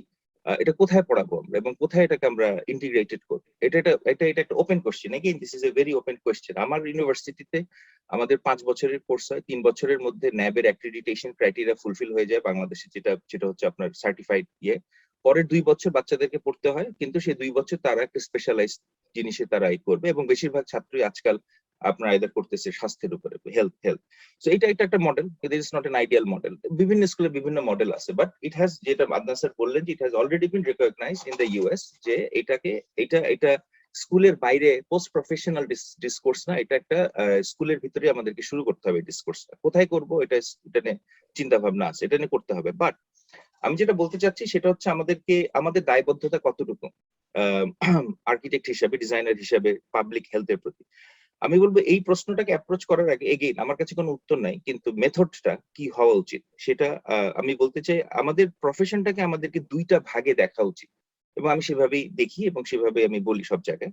সেটা হচ্ছে যে কোনো মানে আর্কিটেকচার যদি একটা অবজেক্ট হয়, এটা তো অবজেক্ট এট দ্য এন্ড না। তো এটা প্রডিউস কর যখন হয় কোন একটা হিস্টোরিক মানে কনটেক্সটে, একটা স্পেসিফিক টাইমে, যেটা তিতাস ভাইয়ের প্রশ্ন যে ভবিষ্যতে কি হবে, তার মানে একটা স্পেসিফিক টাইমে যখন আমরা আর্কিটেকচারটা প্রডিউস হবে, তখন 2টা জিনিস আমাদের মনে রাখা দরকার। একটা হচ্ছে that architecture is a text, এটা itself is a product, right? আরেকটা হচ্ছে architecture's context, text and context. আমি একটা জিনিস বানাচ্ছি এবং কোন কনটেক্সটে বানাচ্ছি। আমার হিসাবে এটা বেশ এটা নিয়ে আমরা তর্ক করতে পারি, কিন্তু আমি যেভাবে দেখি সেটা হচ্ছে যে আর্কিটেক্ট যখন একজন প্র্যাকটিসিং আর্কিটেক্ট, তার দায়বদ্ধতা শুধু টেক্সটের প্রতি। He or she has no দায়বদ্ধতা, অব্লিগেশন টু কনটেক্সট, রাইট? আমি আমার অফিস চালাবো, এবং যেটা রিয়াদ স্যার বললেন যে ডাটা দিয়ে কাজ করছেন বই খুবই সুন্দরভাবে, এবং আমার বিল্ডিংটা যেন একটা পারফেক্ট জিনিস হয়, যেটা যেটা আপনার পার্টিকুলার যে আমি একটা মানুষের জন্য বাসা বানিয়েছি, মানুষের স্বাস্থ্য, তার নান্দনিক, তার ইন্সপিরেশন সবকিছু যেন করে। আমার অফিসে যে স্টাফ কাজ করতেছে তাকে যেন ঠিক মতন পয়সা দিই, তার স্বাস্থ্য যেন ঠিক থাকে, আমার ওয়ার্কারের স্বাস্থ্য যেন ঠিক থাকে, আমার সাব কন্ট্রাক্টরের স্বাস্থ্য এবং ইকুইটি যেন ঠিক থাকে, ইত্যাদি। দেন এটা হচ্ছে আমার টেক্সট। দেন এবং আমার কাছে ইন্ডিভিজুয়াল প্র্যাকটিসিং আর্কিটেক্টের দায়বদ্ধতা শুধু তার টেক্সটের প্রতি। Now when it comes to context, meaning the urban situation, policy, আমার ঘরে গাছ থাকবে কিনা, আমার এটার মানে বিল্ডিং কোডের সাথে কিভাবে পড়তেছে, বা আরবান জোনিং কমপ্লায়েন্সের ভিতরে কিভাবে পড়তেছে, দ্যাট ইজ কনটেক্সট। এবং that requires not an individual architect's attention, but I think that is an issue যেটাকে একটা রাজনৈতিক ইস্যু, সেটাকে আমাদেরকে দলগত বা সম্মিলিতভাবে অ্যাড্রেস করতে হবে। সেটা আমি কোনো একজন ইন্ডিভিজুয়াল আর্কিটেক্টের ঘাড়ে দায়বদ্ধতাটা চাপাতে পারি না। এইভাবে আমি দেখি খুব সহজভাবে টেক্সট কোনটা, আমি আর্কিটেক্ট হিসেবে আমার কাজের পরিসর কতটুকু, একাডেমিক হিসেবে পরিসর কতটুকু, এবং আমার দলগতভাবে আমার দায়বদ্ধতা কতটুকু। এই ক্ষেত্রে আমি খুব জাস্ট এই কথাটা বলে আমি শেষ করবো। আমি জাস্ট কতগুলো প্রশ্ন, আমার কাছে উত্তর নাই, প্রশ্নগুলো দিয়ে আমি শেষ করব। সেটা হচ্ছে কাজী আরেফিন খুব দুর্দান্ত একটা কথা বলছেন, সেটা হচ্ছে যে এবং সেই কথাটাকে বিশেষভাবে ইয়ে করে নাই, আপনার এক্সপ্যান্ড করে নাই, but I feel it really interesting. সেটা হচ্ছে যে সে বললো যে আমাদেরকে এই প্রবলেম গুলো বুঝতে গেলে আগে বুঝতে হবে যে আমরা কেন এই জায়গাটায় আসলাম, হিস্ট্রি কনসিয়াসনেস এর ব্যাপার, কেন এই জায়গাটা, তারপরেও বেশি বলে নাই। কিন্তু আমি যেটা আপনার বিটুইন দ্য লাইন যেটা আমি বুঝতে পারছি, সেটা হচ্ছে ও আসলে আপনার প্রিভিয়াস জেনারেশনকে বলতেছে, ভাই আপনি আমাকে যে জিনিসটা দিলেন, এই জিনিসটা এমন কেন? এই প্রশ্নের উত্তরটা আমাদের পরবর্তী জেনারেশনকে দিতে হবে। দিস ইজ আই থিঙ্ক আমরা যারা বুড়ারা আছি তাদের সবাইকে একটা অনেকটা ক্ষমা চাইতে হবে নবীন প্রজন্মের কাছে, যে ভাই তোমাকে যে জিনিসটা আমি দিছি, এই শহরটা, এই দেশটা এবং এই জিনিসটা, it is flood to its roots. এটা কেন এরকম, ও বেচারা ভদ্র বলে বলে নাই, বাট ও আরেকটু he had all the right two আপনার অ্যাটাক আস। কেন এরকম, কেন এইভাবে? তার মানে যেটা বলতে যে প্রসেসটা কেন এরকম, প্রসেসটা মানে যে কনটেক্সটটা কেন এরকম, আমরা কেন এখন এভাবে প্রডিউস করছি, that is A bigger political question, এবং এটাকে আমরা দলগতভাবে এটাকে অ্যাড্রেস করতে হবে। নাও শেষ কথাটা বলে আমি 2-3টা প্রশ্ন তুললাম। একটা হচ্ছে স্বাস্থ্যকে একটা সার্বজনীন ধারণা কিনা, and the differentiation between text and context, আমার দায়বদ্ধতা একজন মানুষ হিসেবে কতটুকু, এবং একটা গ্রুপ প্রফেশনাল কমিউনিটি হিসেবে আমার দায়বদ্ধতা কতটুকু। এই দুইটার উপরে ভিত্তি করে তিতাস ভাই আপনার প্রশ্নটা একটা ছোট উত্তর দিয়ে আমি শেষ করি। সেটা হচ্ছে যখন আপনার উন্নয়নে ডামাডোল শুরু হবে, তখন আমরা কিভাবে আমাদের নিজস্ব ফিলসফিকে দিয়ে আমি আমার বাইরের যেগুলো জেনেরিক এবং টু সাম এক্সটেন্ট আপনার কোনো ভ্যালুলেস আইডিয়া, সেটাকে আমি ইয়ে করবো কিভাবে, কি বলে যে থামাবো কিভাবে। আমি মনে করি এই প্রসেসটা শুরু হয়ে গেছে, এটা তো ভবিষ্যতে আসতেছে তা না, এটা অলরেডি শুরু হয়ে গেছে, এবং এই দ্বন্দ্বটা আমরা দেখতে পাচ্ছি এখনই, এবং সেটা আপনার অনেক আগে থেকেই ছিল, এখন আমরা দেখতে পাচ্ছি। তো এটাকে আমরা কিভাবে আটকাতে পারি, একটা আসলে সত্যি কথা, এটা খুব আমি সহজে যদি বলি, তাহলে যে আমাদের একটা ক্রিটিক্যাল মাইন্ডসেট এবং ক্রিটিক্যাল ডিসকোর্সের একটা সুন্দর জায়গা থেকে যদি আমরা এটাকে অ্যাড্রেস করতে পারি, তাহলেই আমরা, বাট ভালো কাজ সবসময় ছিল, সবসময় থাকবে, খারাপ কাজও সবসময় ছিল, সবসময় থাকবে। এর ভিতরে এই দ্বন্দ্বের ভিতরে, এই ডায়ালেকটিক্যাল প্রসেসের ভিতরে আমাদেরকে আগাতে হবে। ধন্যবাদ। ধন্যবাদ ফারহান। তুমি শুরু করেছিলে যে সার্বজনীন কি না, এবং এই প্রশ্নটা আমার মনে হয় এটাকে যদি সার্বজনীন করা যায়, করতে হবে, তাহলেই কিন্তু আমরা একটা সমাধানের দিকে যেতে পারবো। এবং সার্বজনীন হলেই সেটা আমরা একটা জিনিস বুঝতে পারছি যে একটা বড় সেক্টর আমরা আলোচনাতেই আনি না, যেটা হচ্ছে ইনফর্মাল সেক্টর। তারা কিন্তু সবচেয়ে বেশি এফেক্টেড এই স্বাস্থ্য নিয়ে, এবং আমাদের স্থাপত্যের মাঝে তাদের right two design is grossly at question, এবং তাদের যে জীবন এবং জীবিকা, সেটাকে নিয়ে আমরা ডিজাইনের আওতায় আনাটাকেও খুবই কঠিন বলে মনে করছি। এটির সাথে আমরা দেখতে পাচ্ছি যে ইয়াং জেনারেশন, অ্যাকচুয়ালি ইয়াং আর্কিটেক্টরা অনেক বেশি এই ইনফর্মাল সেক্টরের প্রতি তাদের একটা সেই জায়গায় মানুষের উন্নয়ন, মানুষের জীবনের উন্নতি কিভাবে করা যায় সেটাকে নিয়ে তারা এঙ্গেজ হচ্ছে, শুধু ডিজাইন না, তারা এঙ্গেজ হচ্ছে। আমরা দেখতে পাচ্ছি ইয়াং স্থপতিরা রোহিঙ্গা ক্যাম্পে যে থেকে কাজ করছে। আমরা দেখতে পাচ্ছি ইয়াং স্থপতির বিভিন্ন বস্তিবাসীদের জন্য, বিভিন্ন অনুন্নত অনগ্রসর জনগোষ্ঠীর জন্য বিভিন্ন ধরনের ডিজাইন ফেসিলিটিস তৈরি করছে, তাদের জন্য পাবলিক টয়লেট ডিজাইন করছে, যেখানে মানুষ স্বাস্থ্যসম্মতভাবে যাতে তাদের প্রাকৃতিক কাজগুলো সারতে পারে। তো এই যে নতুন প্রজন্মের মধ্যে একটা পরিবর্তন আসছে, যেটা আমরা আগে দেখিনি, সেটা কিন্তু ইউ আর রাইট, তারা বলতে পারে, যেটা আমরা ক্লাইমেট চেঞ্জ নিয়েই বলি, যে ক্লাইমেট চেঞ্জ তো নেক্সট জেনারেশনের জন্য একটা গিভেন কন্ডিশন হয়ে দাঁড়াচ্ছে। 2 ডিগ্রি টেম্পারেচার আমরা যাতে রাইজ না করে এই সেঞ্চুরির শেষ পর্যন্ত, সেই জন্য কি আমরা কি কাজ করছি? আমরা কাজ করছি না। কিছুদিন পরেই গ্লাসগোতে শুরু হবে ক্লাইমেট চেঞ্জ সামিট COP26। সেখানে অবশ্যই একটা আলোচনা আসবে যে কিভাবে আমরা এই অ্যাড্রেস করছি আমাদের পরিবেশ এবং জনস্বাস্থ্য এবং পারিবারিক পুরোপুরি যে সামাজিক অবস্থানটাকে। ইন্টারন্যাশনাল ইউনিয়ন অফ আর্কিটেক্ট সেখানে 3টা ডিসকোর্স তৈরি করছে, যেগুলো কিভাবে ইনফর্মাল সেক্টরে সারা পৃথিবীতে, আফ্রিকা থেকে শুরু করে বাংলাদেশ থেকে শুরু করে আমরা অনেকগুলো ডিজাইন সলিউশন সেখানে সবার সাথে শেয়ার করবো। এবং একটা জিনিস হবে যে সেখানে একটা জিনিস, এটা কিন্তু শুধু স্থপতিদের একার বিষয় না, এখানে কিন্তু অন্যান্য অ্যালাইড যারা প্রফেশন আছে তাদেরকেও কিন্তু এখানটায় যুক্ত হতে হবে, এবং একই সাথে কাঁধে কাঁধ মিলিয়ে নতুন উদ্ভাবনী চিন্তা ভাবনা নিয়ে কাজ করার বিষয়টা আসা তো দরকার। এবং ইউ আর রাইট, উন্নয়নের ডামাডোল তো থাকবেই, এটা আসবেই। 2024 না হলে 25 হবে। আমরা যেই মুহূর্তে আমাদের বাংলাদেশকে লেবেল করা হবে যে উন্নয়নশীল রাষ্ট্র, তখনই আমার একটা ভয় যে সেটা ব্যাংকক, সিঙ্গাপুর, মালয়েশিয়ার যে মডেল, যেটাতে তাদের সক্রিয়তা নাই, সেই জিনিসটা চলে যাওয়ার একটা ভয় থাকে। কিন্তু আমাদের স্থাপত্য ধারা, আমি মনে করি একটা সক্রিয় ধারা অলরেডি বিরাজ করছে, এবং সেটাই আমাদের নতুন প্রজন্ম এগিয়ে নিয়ে যাবে তাদের কাজে, সেটাই আমরা দেখতে পাই। অবশ্যই এটা স্কুলগুলোরও বিরাট একটা ভূমিকা আছে, এবং আমরা স্কুলগুলিকে নিয়ে চিন্তা করতেই চাই। আমাদের প্রথম রাউন্ডটা মাত্র শেষ হলে, আমাদের কিন্তু 1 ঘন্টা পার হয়ে গেছে। আমি আরেকটা রাউন্ড সবার সাথে যেতে চাই, একটু ভিন্ন আলোচনা নিয়ে। আমরা বলেছিলাম যে কিভাবে ইনফর্মাল সেটেলমেন্ট, ইনফর্মাল সেক্টর, অনগ্রসর যে জনগোষ্ঠী আছে আমাদের দেশে, তাদেরকে কিভাবে স্থাপত্যের আওতায় বা ডিজাইনের আওতায় আনা যায়, এবং তাদেরকে ডিজাইনের মাধ্যমে কিভাবে তাদের জীবন মান, স্থাপত্য পরিবর্তন করতে পারে, এই বিষয় নিয়ে আমরা খুব অল্প সময়ে আলাপ করতে চাই। অ্যাকচুয়ালি সবাই যদি 2-3টা বাক্য বলতে পারেন, তাহলে আমরা আরো আধা ঘন্টার মধ্যে শেষ করতে পারবো, আমাদের সময়ের স্বল্পতা আছে।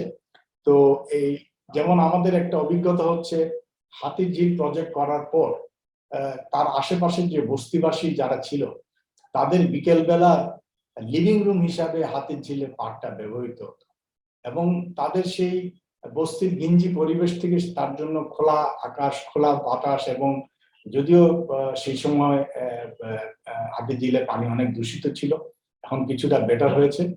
আমরা ইনশাল্লাহ এই দাসের কান্দির যে পরিশোধন প্ল্যান্ট, সেটা হয়ে গেলে এটার পানির ইয়েটা ভালো হবে।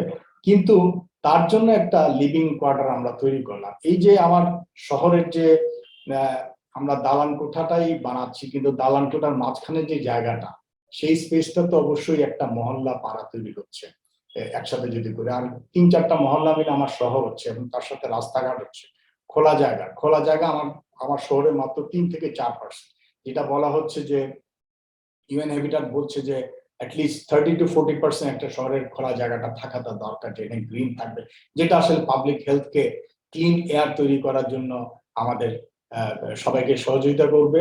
এবং সেই সবুজায়ন, যে গাছের কথা আমরা শুরুতে বলেছিলাম, সেই গাছগুলো কার্বন সিঙ্ক হিসাবে ব্যবহৃত হবে।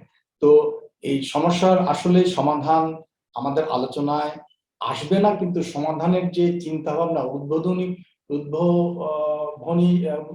শক্তিটা নিয়ে আমরা, চিন্তাকে নিয়ে আমরা এগিয়ে যাওয়াটা আমাদের, আমরা মনে করছি যেটা আসাটা দরকার। স্থপতি হিসাবে আমরা কতটুকু অবদান রাখছি এই যে নগরায়নের, বাড়িঘরের দালান কোঠার মাঝখানের জায়গাগুলোকে, ইনফর্মাল সেক্টরকে আমরা কিভাবে অ্যাড্রেস করতে পারি। আমার মনে হয় এই বিষয়টা নিয়ে যদি আমরা কথা বলতে চাই, আমরা বাংলাদেশে একটা স্কুলেও আমরা ল্যান্ডস্কেপ ডিজাইনের কোনো স্কুল আমাদের দেশে এখন পর্যন্ত হয় না। প্লে ফিল্ড, খোলা চত্বর গুরুত্ব পাচ্ছে এখন অনেক বিষয়, এবং এটা কি আরবান ডিজাইনের আওতায় থাকবে নাকি আমাদের স্থাপত্যের বিষয় আসবে। তো আমি অনেকগুলো বিষয় অবতারণা করলাম, যে যেটাতে মনে করেন আপনারা কথা বলতে স্বাচ্ছন্দ্য বোধ করবেন। আমি 2 থেকে 3 মিনিটের বেশি সময় না নেওয়ার জন্য অনুরোধ করব। আমি আদনান মোর্শেদকে দিয়ে আবার শুরু করতে চাই। হ্যাঁ, অনেকগুলো ভালো ভালো বিষয় এসছে এবং আমি আমাদের প্যানেলিস্টদেরকে ধন্যবাদ জানাবো সেজন্য।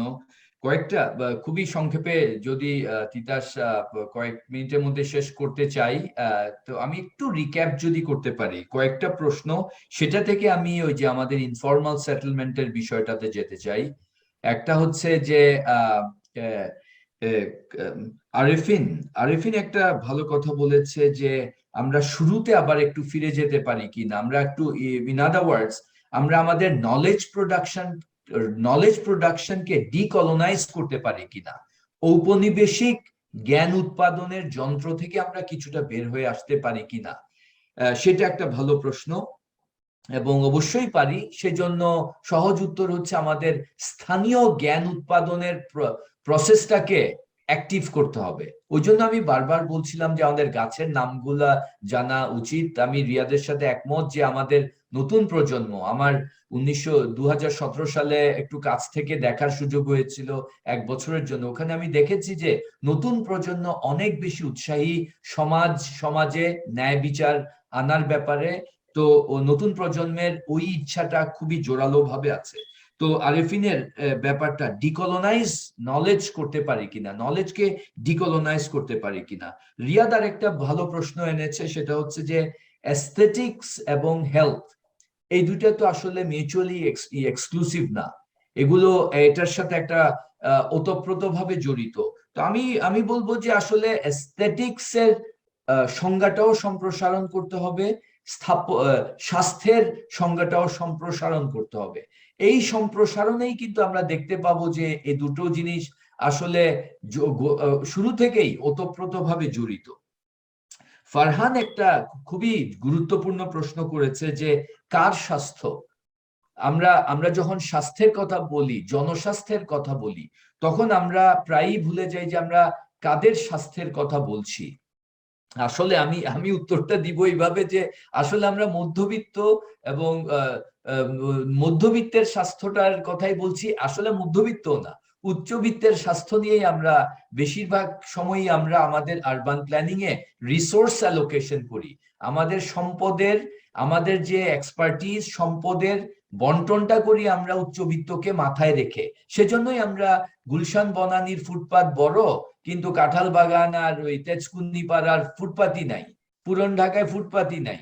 তো এইটাই যে আমাদের সম্পদ বন্টনের বৈষম্য, এটা কিন্তু আমাদের মাথার মধ্যে, আমাদের প্রশাসনের যন্ত্র এবং স্থাপত্যের চিন্তাতেও কিন্তু আমাদের এই সম্পদ বন্টনের বৈষম্যটা কাজ করে। ওই জন্য ফারহানের প্রশ্নটার উত্তরটা এভাবে দেয়া যেতে পারে যে জনস্বাস্থ্যের সাথে সোশ্যাল জাস্টিসের সম্পর্কটাকে শক্ত করে আবিষ্কার করতে হবে। জনস্বাস্থ্য এবং সোশ্যাল জাস্টিস কিন্তু মোটামুটি এক জিনিস। আমরা দেখতে পারি যে এই যে প্যান্ডেমিকের সময় আমি একটা উদাহরণ লেখাতে দিয়েছিলাম, আমার কয়েকটা লেখাতেই, এবং আমেরিকাতেও বলেছি যে ম্যানহাটনে, নিউ ইয়র্ক সিটিতে সবচেয়ে বেশি মানুষ মারা গেছে বেশি এই প্যান্ডেমিকেতে, কোভিড-19-এ। ম্যানহাটনে কিন্তু আমেরিকার ভিতরে সবচেয়ে urban density highest, 70,000 people per square mile.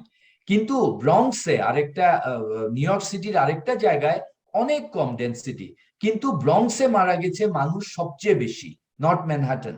তার কারণ হচ্ছে ব্রঙ্কসে পাবলিক ইনফ্রাস্ট্রাকচারে, পাবলিক হেলথে ইনফ্রাস্ট্রাকচার একেবারেই নেই, কারণ ওখানে দরিদ্র জনগোষ্ঠী থাকে, যারা ইমিগ্রেন্ট থাকে তারা থাকে ওখানে। নিউ ইয়র্কের প্রশাসন ওখানে বিনিয়োগ করেনি। তো আমরা যদি ঢাকার কনটেক্সটে দেখি, সেইখানেও কিন্তু তাই হচ্ছে। আমাদের জনস্বাস্থ্যের বিনিয়োগে একটা প্রকট শ্রেণী বৈষম্য কাজ করছে। এইটাকে আমাদের স্থাপত্যে, আমাদের শিক্ষায় এটাকে এখানে আনতে হবে। এই যে একটু আগে যেটা আমি বললাম যে এই জনস্বাস্থ্যে বিনিয়োগে আমাদের পাবলিক সফট ইনফ্রাস্ট্রাকচারকে এনে আমাদের এই যে সোশ্যাল জাস্টিসের ধারণাটাকে সম্পৃক্ত করতে হবে। কাজে এটা কিন্তু আলাদা না, এটা কিন্তু আমাদেরকে একসাথে আনতে হবে। তো এখানে আমি তিতাসের প্রশ্নের একটা সহজ উত্তর দিয়েই শেষ করব, সেটা হচ্ছে যে আমাদের নগর চিন্তায় যাদেরকে আমরা ইনফর্মাল সেটেলমেন্ট বা স্লাম বলে কিছুটা শ্রেণী বিভাজন করি, এইটা থেকে আমাদেরকে বের হয়ে আসতে গেলে আমাদেরকে নগর দারিদ্র বা দারিদ্রের সংজ্ঞাটাকেও সম্প্রসারণ করতে হবে। আমরা দারিদ্রকে কিন্তু কতগুলো স্ট্যাটিস্টিক্স এর মধ্যে দিয়ে, আমরা যদি ওয়ার্ল্ড ব্যাংকের যে দারিদ্র বিমোচনের যে ঘটনাগুলো দেখতে পাই, সেখানে দেখি যে প্রায়ই দারিদ্রকে কতগুলো স্ট্যাটিস্টিক্স এর ভিতরে হারিয়ে ফেলা হচ্ছে, ওখানে আমরা ওগুলোকে ইমপ্রিজন করে ফেলছি। তো এইখানে দরিদ্র কিন্তু একজন আমাদের একজন সিটিজেন। আমরা দরিদ্রকে একটা বিশেষ গোষ্ঠী হিসেবে দেখে তাদের জন্য স্লাম ইমপ্রুভমেন্টের কথা বলি। স্লাম ইমপ্রুভমেন্ট এটা একটা জঘন্য একটা বিষয়। স্লাম ইমপ্রুভমেন্টের মতো কথার আগে আমাদেরকে বলতে হবে যে আমাদের ন্যায় বিচারের ধারণাটাকে আমরা সব শ্রেণীতে আনতে পারছি কিনা। যেমন আমরা এই যে যখন যে ইনফর্মাল সেটেলমেন্টের ইমপ্রুভমেন্টের কথা বলি, তখন কিন্তু আমরা তাদেরকে একটা টয়লেট দিতে হবে, আমাদেরকে একটা ওই সিওয়েজ সিস্টেম একটা দিতে হবে বলেই আমরা কিন্তু আমাদের দায়িত্ব শেষ করি। কিন্তু আজকে যদি আমরা আমাদের নতুন প্রজন্ম বা এই যে নতুন প্রজন্মের চিন্তা ভাবনাও দেখি, অনেক একাডেমিকও আছেন যারা এগুলো নিয়ে চিন্তা ভাবনা করছেন, তাদের কাজেও যদি দেখি, আজকে আমাদের ওই ইনফর্মাল সেটেলমেন্টকে আমাদের একটা বৃহত্তর সোশ্যাল জাস্টিসের ধারণা, ন্যায় বিচারের ধারণার ভিতরে আনতে হবে। রিসোর্স অ্যালোকেশনে আমাদেরকে এই শ্রেণী বৈষম্যটাকে কমাতে হবে। তো আমি এখানেই শেষ করছি, ধন্যবাদ। ধন্যবাদ আদনান। বিষয়টাকে অনেক ব্রডার আসপেক্টে দেখার জন্য, এবং পুরো বিষয়টা আসলে সম্প্রসারিত না হলে আমরা খুবই মায়াপিক ভাবে দেখলে হবে না, এবং সেটাই আমাদের ধারণা। এবং পৃথিবীতে এটাকেই বলা হচ্ছে যে আমরা সবাইকে একসাথে নিয়ে যে কাজ করার বিষয়টা, সেটাকে একজন স্থপতিকে সেটাই দেখতে হবে যে আমি কি আমরা আগে দেখেছি যে মডার্নিস্ট এরাতে যেটা আমরা দেখতে পেতাম যে স্থাপত্য ডিজাইনটাকে আমরা এমন ভাবে করব যেমন মানুষ আমার ডিজাইনের সাথে মানিয়ে চলবে, নাকি স্থপতিরা মানুষের জীবনের সাথে মানানসই ডিজাইন করবে। তো সেটা করতে গেলেই সেই শ্রেণী বৈষম্য এবং ন্যায় বিচারের ব্যাপারটা আসে, যে আমি কি সব মানুষের জন্যই চিন্তা করেই আমাকে ডিজাইন করাটা জরুরি।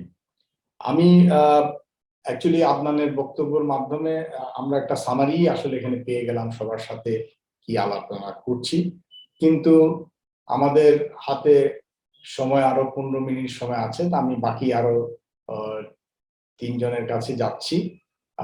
আবার শুরু করব এবারের ধারাবাহিকতায় কাজী আরেফিন। আমার বিষয়গুলো আমি আর রিপিট করতে চাই না প্রশ্নটা। এখানে ইনফর্মাল সেক্টরকে আমি বলতে যাচ্ছি যে যারা সবচেয়ে বেশি এফেক্টেড তাদেরকে নিয়ে।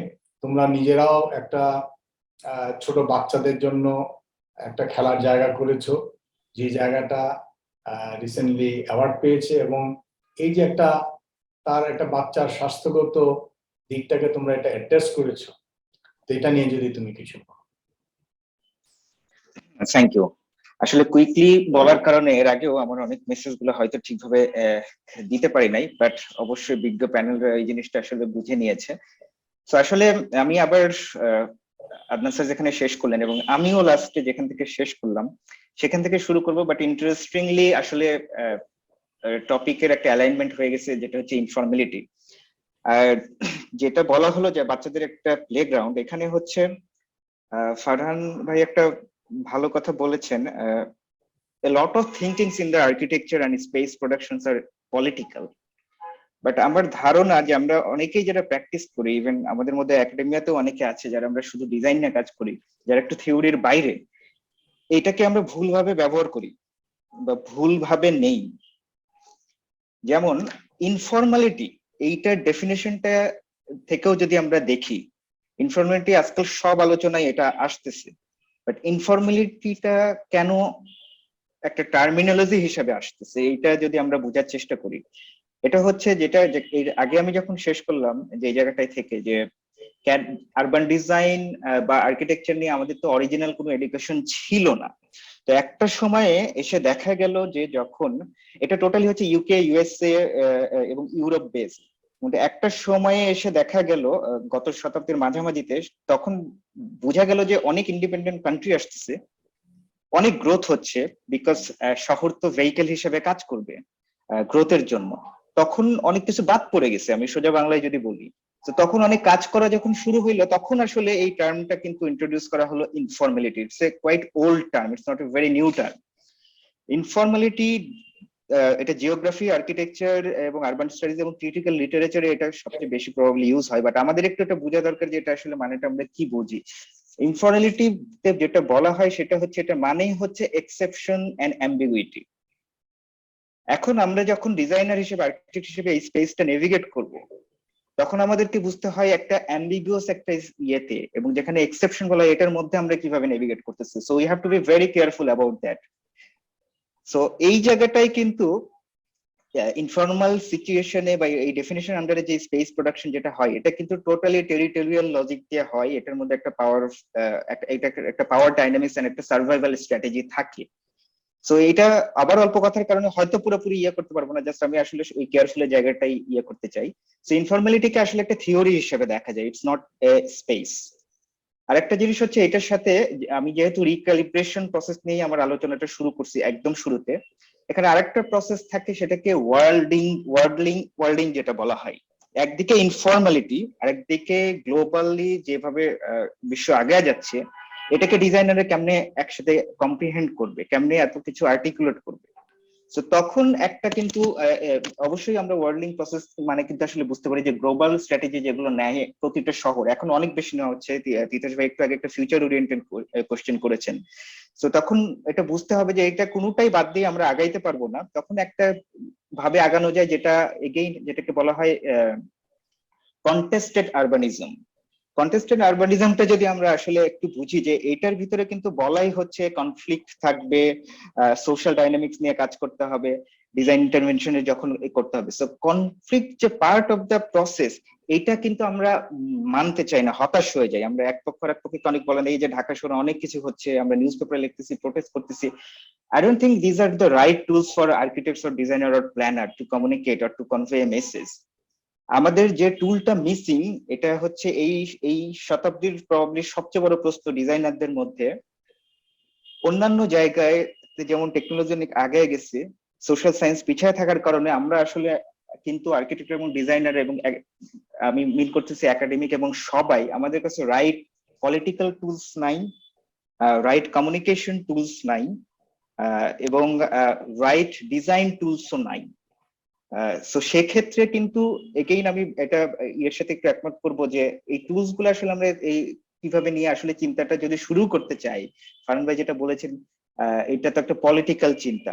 সো স্পেস প্রোডাকশন নিয়ে লেফেব্রি একবার বলেছিলেন যে স্পেস প্রোডাকশন তো টোটালি একটা পলিটিক্যাল আইডিয়া, যদি আরবান প্ল্যানিং বা ফিলোসফির থেকেও দেখা যায়।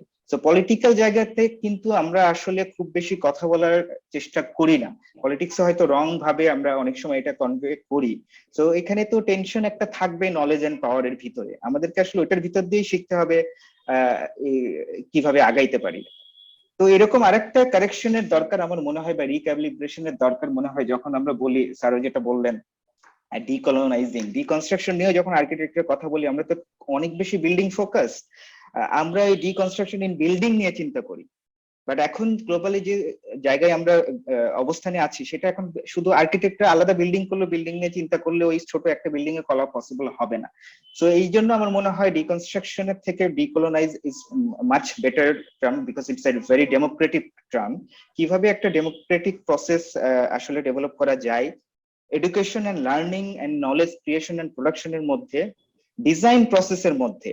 যেমন আমার অর্গানাইজেশন পারা, যেটা এটা এক্স্যাক্টলি এখন আলোচনা যেদিকে আসলে সোশ্যাল এন্ড এনভায়রনমেন্টাল জাস্টিস, একটা ছোট হয়তো প্লে গ্রাউন্ড নিয়ে কথা হতে পারে, বাট আসল উদ্দেশ্য is like it's a political exercise. যেই জায়গাটাই আসলে আমরা কিন্তু বোঝার চেষ্টা করি যে অ্যাকচুয়ালি কমিউনিটি বা ইনফর্মাল যেটা বলা হয়, তারা নিজেরা স্পেস বানাইতে পারে কিনা এন্ড প্লেস মেকিং করতে পারে কিনা, এবং সেই জায়গায় আমাদের রোলটা কি। তখনই আসে পার্টিসিপেশন যে কথাটা। পার্টিসিপেশন এগেইন একটা খুবই বাজ ওয়ার্ড এখন। পার্টিসিপেশন না মানে আমরা এখনো ওই কিছু, যেটা একটু আগে কথা হচ্ছে এনজিও রিসার্চের চেকলিস্টের মধ্যে পার্টিসিপেশন এই জিনিসটা করা হচ্ছে, but what is actually participation? Lot of us don't know what is participation. Participation is a very humble process. পার্টিসিপেশনটা সবাইকে ফার্স্টে হচ্ছে এটা বিলিভ করা, আমাদের স্টার ডিজাইনার মেন্টালিটি থেকে নেমে, যেটা খুবই কঠিন, বিকজ আমরা সবকিছু এপিস্টেমোলজি দিয়ে কানেক্টেড। সো আমরা এগুলোর বাইরে আসলে যাওয়ার আমাদের কোনো স্কোপ নাই। বাট আমাদের রিয়েলি কেয়ারফুলি ওই জায়গাটাই চিন্তা করতে হবে যে আমরা যখন পার্টিসিপেট করতেছি, what are the ethical aspects of informal space dealing and introducing the participatory method. These are really very complex topics, কিন্তু খুব সহজ ভাবে করা যায়। আমি কাউকে ভয় পাওয়ানোর জন্য বলতেছি না আর কি, সবকিছুর সহজ উদ্দেশ্য যে এটা হচ্ছে আমরা অনেক কিছু নিয়ে চিন্তা করতে পারি, লিস্ট ডাউন করতে পারি, ইয়ে করতে পারি, বাট সলিউশনটা আমার যেটা লাই যে আমাদের ডিজাইনারদেরকে জাস্ট বিল্ডিং, একটা সিঙ্গেল বিল্ডিং, একটা আমাদের ডেভেলপ করা অ্যাস্থেটিক কনসেপ্ট, অ্যাস্থেটিকের কনসেপ্টটা তো আসলে কি, হোয়াট ইজ গুড আমার জন্য একটা যেটা গুড। আমরা সবাই আজকে একটা কাপড় পরি নাই, যদি আজকে রাতের জন্য আমাদের সবাইকে একটা কাপড়ই ভালো মনে হতো। সো অ্যাস্থেটিক্সটা কিন্তু as a by product and outcome of ওই কলোনিয়াল প্র্যাকটিস, যেটা আমরা অনেক সময় প্রভোকেটিং ডিসকাশন করতে পারি না। আমরা মডার্ন অ্যাস্থেটিক্সের প্রশংসাগুলো করি, খারাপ দিকগুলো বলি না। যখন একটা স্কেল প্রোডাক্ট, এটা অস্কার নেইমারের ব্রাজিলের প্রজেক্টে, ট্রিপলির প্রজেক্টে, লেবাননের সেখানে আছে, দেন চণ্ডীগড়ের আমাদের কর্বুজিয়ারের প্রজেক্টে আছে, এবং আমাদের কানের প্রজেক্টও আছে, যেখানে এই প্রজেক্ট গুলাতে কিন্তু বড় স্কেল যখন চলে আসে, তখন দেখা যায় যে মানুষকে ছোট হিসেবে দেখা হয়, এবং মানুষকে ছোট হিসেবে দেখে আমরা নতুন নতুন অল্টারনেটিভ মেথড বের করতে চেষ্টা করি, যে সমাজে এরা বাদ পড়েছে, তাদেরকে নিয়ে কাজ করতে হবে।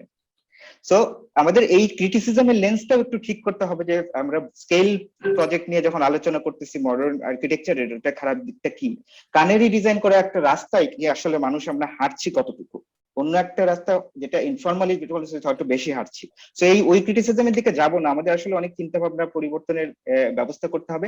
তো এইরকম আলোচনা করার জন্য আমরা যে পার্টিসিপেশন বলছি, খুব সহজ আমার কথায় এটা আসে, আমাদের আর্কিটেক্টদের মধ্যে আমরা কি আমাদের চিন্তা থেকে বের হতে পারি কিনা। এগেইন ফরহান ভাই যেহেতু একটু কেয়ারফুল ছিলেন আগে, যে অন্য প্ল্যাটফর্মে হলে আমি বলতাম না, আমিও এই প্ল্যাটফর্মে বলতেছি যে আজকে আমরা মেরিনা নাই, সেটা একটা স্পেসিফিক কারণ আছে, বাট আজকে উনি যদি থাকলেও আমরা কেন 5:1 মেল ফিমেল রেশিও আলোচনার জন্য, কেন যত বড় বড় ডিসিশন মেকিং হচ্ছে আসলে কেন আমরা জেন্ডার পার্টিসিপেশন পাচ্ছি না। সোসাইটি তো হাফ তো আমাদের আসলে ফিমেল, সোসাইটি চেঞ্জ নিয়ে আমরা কথা বলছি, এনভায়রনমেন্ট চেঞ্জ নিয়ে কথা বলতেছি, যে প্রতিটা যে কম্পিটিশন হচ্ছে কোথাও তো আমরা ফিমেল জুরিয়র দেখছি না। এন্ড তারপরে যখন আমরা ইয়েতে করছি, ফিমেল অনেক ভালো ট্যালেন্টেড স্টুডেন্ট আছে, I work with lot of student, তারা বাইরে যেয়ে কেউ আসছে না। আমরা সোসাইটি কি আমরা সবাই মিলে করার চেষ্টা করতেছি, নাকি স্টিল আমাদের পুরানো এই মাইন্ডসেট নিয়ে আর্কিটেকচার মানে জাস্ট বিল্ডিং, এটার মধ্যে আমরা খাটতে থাকবো। সো আই এম সরি যদি আমার আলোচনাটা টু মাচ প্রভোকেটিভ হয়ে যায়, বাট আমি যখন ক্যালিব্রেশন মিন করি, I mean a lot of other things. Thank you Arefin, thank you Arefin. তোমার যেটা বোঝা গেছে যে আসলে আমাদের ক্যালিব্রেট করতে হবে, এবং শুধু পুরোটাই সমাজেরই ঢাকা বাংলাদেশই ক্যালিব্রেটেড হবে 2024-এ। সেই ক্যালিব্রেশন আগে থেকে আমাদেরকে প্রিপারেশন নিতে হবে, এবং আমরা ইয়াং জেনারেশন যে কাজগুলি করছে, এবং এখানে নলেজ বেসের কথা আদনান বলেছে, সেগুলোকে আমাদের মনে রাখতে হবে। সো অ্যাকচুয়ালি ব্যালেন্সড সিচুয়েশন তৈরি করা দরকার। এই মুহূর্তে আমাদের ইমব্যালেন্স সিচুয়েশন আছে, যার জন্য অনেক কিছুই ঠিক নাই। তো আমরা এই ব্যালেন্স সিচুয়েশনে কিভাবে এগিয়ে যেতে পারি? আমরা আসলে আর 10 মিনিট থাকার ইচ্ছা আসলে 5-6 মিনিটই হয়, কিন্তু ফারহান তুমি যদি কুইকলি একটু বলো।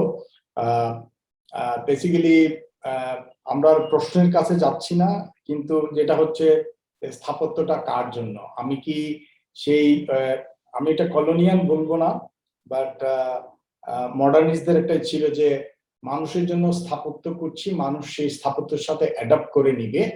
আর এখন বলা হচ্ছে যে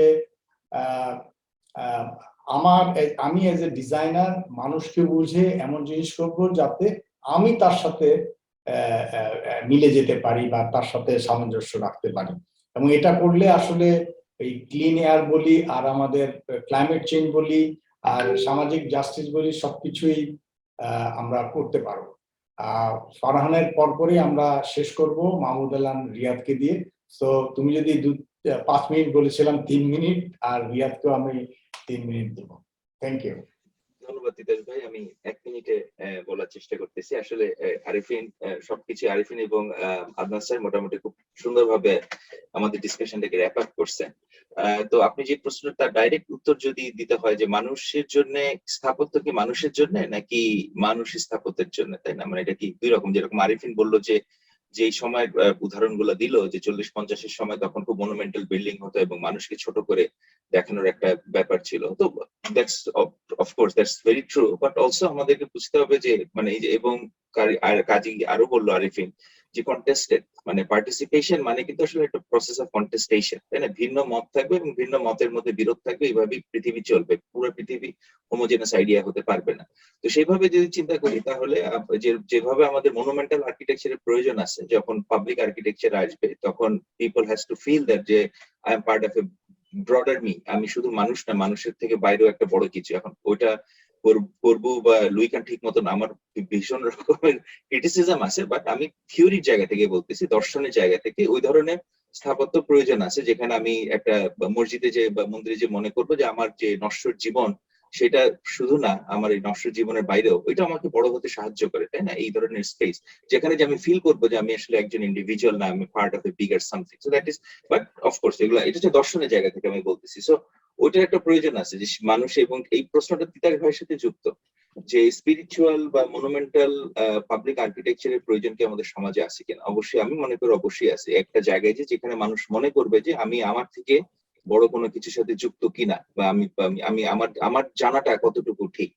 আর দ্বিতীয় কথাটা হচ্ছে যে নাকি স্থাপত্য মানুষের জন্য নিজেকে মোল্ড করবে, আমি বলবো সেটাও সত্য, সেটাও আরেক ধরনের ব্যাপার। এবং পোস্ট মডার্ন মুভমেন্ট যেটা আমেরিকা হয়েছিল, যেটা নিয়ে বিভিন্ন রকমের পলিটিক্স বিভিন্ন সেটা হচ্ছে যে তারা আক্রমণ করলো পোস্ট মডার্নিস্টরা, যে মডার্নিস্টরা ব্যাড, তারা এরকম করে যে আমাদের মানুষের কাছে আসতে হবে। কিন্তু আবার তারা মানুষের কাছে আসতে যে পপ সাইকিয়াটাকে বেশি প্রাধান্য দিল, তাই না? যে পপ টেস্টটাকে প্রাধান্য দিল, তো যে কারণে এক ধরনের উদ্ভট হাইব্রিড জগা কিছু জিনিস তৈরি হলো। সো ওইটাও আরেক ধরনের ধারা। তো আমি যেটা বলবো যে আমাদেরকে দুইটা ধারাকেই, আমি বলবো না যে একজন আর্কিটেক্টকে সব কাজের মধ্যে সবকিছুকে সব প্রজেক্টে সবকিছু করতে হবে না। আমার কাছে যদি একটা মানে একটা প্রাইভেট মসজিদের কাজ আসে, তাকে আমাকে সেভাবে সেটাকে অ্যাড্রেস করতে হবে। আমি এবং আমার যদি আপনি যাদেরকে বলতেছেন যারা ইনফর্মাল সেক্টর, সেটা নিয়ে আরিফিন এবং সবাই অনেক কথা বললেন, আমার কাছে এবং আমার আর্কিটেক্ট হিসেবে এবং নাগরিক হিসেবে আমার সেটার প্রতিও একটা দায়বদ্ধতা আছে। তো সেই ধরনের প্রজেক্টে আমাকে নিজেকে মাইন্ডটাকে ওইভাবে অ্যালাইন করতে হবে। সো এই পুরো জিনিসটা সম্ভব, এবং এই ধরনের বিভিন্ন ধরনের কন্টেস্টেড প্র্যাকটিসকে একটা কনটেক্সটের মধ্যে আনা সম্ভব যদি আমি আদনান স্যারের কাছে ফেরত যাই, যদি আমাদের নলেজ প্রোডাকশন সিস্টেমটা ডিকলোনাইজ আমরা করতে পারি, যে ভালো খারাপ, দরিদ্র বড়লোক, পাওয়ারফুল পাওয়ারলেস, এই যে একটা দ্বন্দ্ব, একটা ডায়ালেকটিক অপোজিট কলোনিয়াল সিস্টেমের ভিতর দিয়ে, শুধু কলোনিয়াল না, আমি বলবো এটা মুঘল সিস্টেম থেকে শুরু হয়েছে। কথা আপনারা অনেকে আমাকে গালি দিতে পারেন, but I feel that history তাই বলে মুঘল সিস্টেম থেকে শুরু হয়েছে, then it was been continue even before Mughal system. It's a long discussion. এই যে আপনার বাইনারি অপোজিশন তৈরি করার প্রবণতা, যেটা কলোনিয়াল টাইমে এসে ভীষণ রকমের প্রকট হয়েছে এবং দি ক্যাপিটালাইজড অন দিস টেন্ডেন্সি, এই জিনিসটা থেকে আমাদেরকে বের হয়ে আসতে হবে এবং আমাদেরকে দেখতে হবে যে how we can create a system through hour knowledge production, যেখানে এই ধরনের বিভিন্ন রকমের কন্টেস্টের বিভিন্ন ধরনের ভয়েসকে আমরা একসাথে আনতে পারি উইদাউট বায়াসিং, মানে ক্রিয়েটিং এ বায়াস যে এটাই সত্য বাকিটা মিথ্যা, সেরকম না। সবকিছুকেই আমাদেরকে মানে হেটেরোজেনাস ভয়েসকে আমরা কিভাবে একসাথে আনতে পারি, এখানে আমি শেষ করবো। ধন্যবাদ। ধন্যবাদ ফারহান। এটা ঠিক যে ওটারও দরকার আছে যে মানুষ অনেক জায়গায় মানুষকে ছোট করে অথবা দেখবো, এবং স্থাপত্য সেটা আসবে অবশ্যই কনটেক্সট এবং প্লেস থেকেই। এবং অবশ্যই আমরা আজকের আলোচনাতে এটাই মূল প্রাধান্য বিষয় যে আমরা বিভিন্ন মতামত আমরা শুনছি এবং সেটা থেকেই পরিশীলিত একটা ব্যবস্থা আমরা নিয়ে এগিয়ে যাব। এখানে আমরা হোমোজেনিয়াস হবে না, ঠিক আছে, এবং ডিসপ্যারিটি থাকবেই, ওই যে ইনফর্মাল সেক্টর থাকবে। ইনফর্মাল সেক্টরের শব্দটার সাথে আরেকটা জিনিস জড়িত, ইনফর্মাল ইকোনমি। পৃথিবীর সব দেশেই কিন্তু ইনফর্মাল ইকোনমিটা, আমার দেশেই ইনফর্মাল ইকোনমিটাই অনেক বড় এবং এটার সাথে সেই সেক্টরটা জড়িত। তো আমি মনে করি যে ইনফর্মাল সেক্টরকে একটা গ্রোথ ইঞ্জিন হিসাবে দেখা উচিত। সেখানে অনেক কিছু হয়, অনেক ওখানে মানুষ থাকে, ওখানকার মানুষ কান্না আছে, তার হাসি আছে, তার কি বলে তার স্বাস্থ্য আছে, তার বাজার ইকোনমি আছে, এবং সেটা আমাদের মূল ধারাতে অনেক কন্ট্রিবিউট করছে এবং সেখানেও মানুষ কাজকর্ম করে এবং সেটাকে তাদের মান উন্নয়ন, জীবন উন্নয়ন করাটা দরকার। আসলে যে আমি মনে করি যে আমরা অনুন্নত এবং অনবস্থাপন্ন যারা লোকজন আছে তাদের জন্য আমাদের ডিজাইন করার, আমরা তো কখনো বস্তি ডিজাইন করা শিখিনি। বস্তি কেন ডিজাইন করবো? তো বস্তি ইমপ্রুভ হবে কেন করবো? তার জন্য তো আমরা প্রপার লিভিং, তার জন্য হাউজিং তার জন্য তৈরি করে দেওয়াটা দরকার। তো এই অবস্থানে যদি থাকি আমরা, ডিজাইন, হাউজিং ডিজাইন করা। তো আমি রিয়াদের কাছে আসবো এবং এটা দিয়ে আমরা আমাদের আলোচনাটা শেষ করতে চাই যে একটা ডিজাইন, সেটা আমার গুলশানেই হোক আর কি বলে পুরান ঢাকাতেই হোক, অথবা গফরগাঁওয়েই হোক, অথবা আমার কাঁঠাল বাগানেই হোক, অথবা সেই আমি বিরিশিরিতেই করি, কিন্তু ডিজাইনের যে স্পেস এবং সেটা যে একটা যে জায়গাটায় তৈরি হবে তার একটা জ্যামিতিক রূপ আছে। এটার সাথে প্রকৃতির একটা যদি আমরা সংযোগ আমাদের ঘটার কথা, আমরা সেভাবেই আমরা দেখেছি ডিজাইনটাকে। আমাদের গ্রামের বাড়ির আদলতে আমরা কয়জন আর ডিজাইন করি, সেই মাঝখানের উঠোন, এক পাশে ঘর, ঘরের দু সাইডে দুটো বারান্দা থাকবে, বাতাসটা এসে খোলা খিড়কি বা জানালা, এই জানালাটাও আমাদের ডিজাইন থেকে হারিয়ে যাচ্ছে। সেটাকে আমরা বাতাসটা ঠান্ডা হয়ে ঘরের ভিতর ঢুকছে, আবার বেরিয়ে যাচ্ছে। আমাদের স্থাপত্য বিভাগে আমরা যখন 30 বছর আগে ক্লাস করেছি, আমি কখনো গরম ফিল করিনি, কারণ আমাদের জানলাগুলো উত্তর দক্ষিণের বিল্ডিংটা ন্যস্ত এবং জানলা খোলা থাকতো। কিন্তু এখন সেই জানলাগুলি বন্ধ করে দেওয়া আছে এবং গরম লাগে সবারই। এই যে আমাদের স্পেসের ডিজাইন, স্পেসের সাইজ, শেপ, এটা যে মানুষের মধ্যে একটা প্রভাব পড়ে, সেই প্রভাবটা তার জন্য, সেই প্রভাবটা কিন্তু তার জনস্বাস্থ্য এবং শারীরিক কল্যাণ, ওয়েলবিংও প্রভাব করতে পারে। তো এজ এ ডিজাইনার এবং ডিজাইন পার্সপেক্টিভ থেকে আমি রিয়াদের কাছে আসতে চাই যে আমরা এটাকে কিভাবে দেখছি এবং এটাকে কি আমরা আমাদের দেশে কিন্তু এইজ ওল্ড ট্রেডিশনাল সিস্টেম অনেক কিছুই আমরা যেগুলো আমাদের time tested through our generation has been, যেগুলো আমরা প্র্যাকটিস করে আসছি, সেগুলোকে আমরা ভুলে যে এমন কিছু করছি যেটা আমাদের সমাজ, জলবায়ু, আমাদের ওয়ে অফ লাইফের সাথে সাংঘর্ষিক। তো এজ এ ডিজাইনার এবং ডিজাইনের শিক্ষক হিসাবে এবং প্র্যাকটিসিং আর্কিটেক্ট হিসাবে ডিজাইন যে আমাদের উপর প্রভাব ফেলতে পারে এই বিষয়ে যদি আমরা শুনি এবং সেটা দিয়ে আমরা শেষ করব। রিয়া, আনমিউট করতে হবে Riya.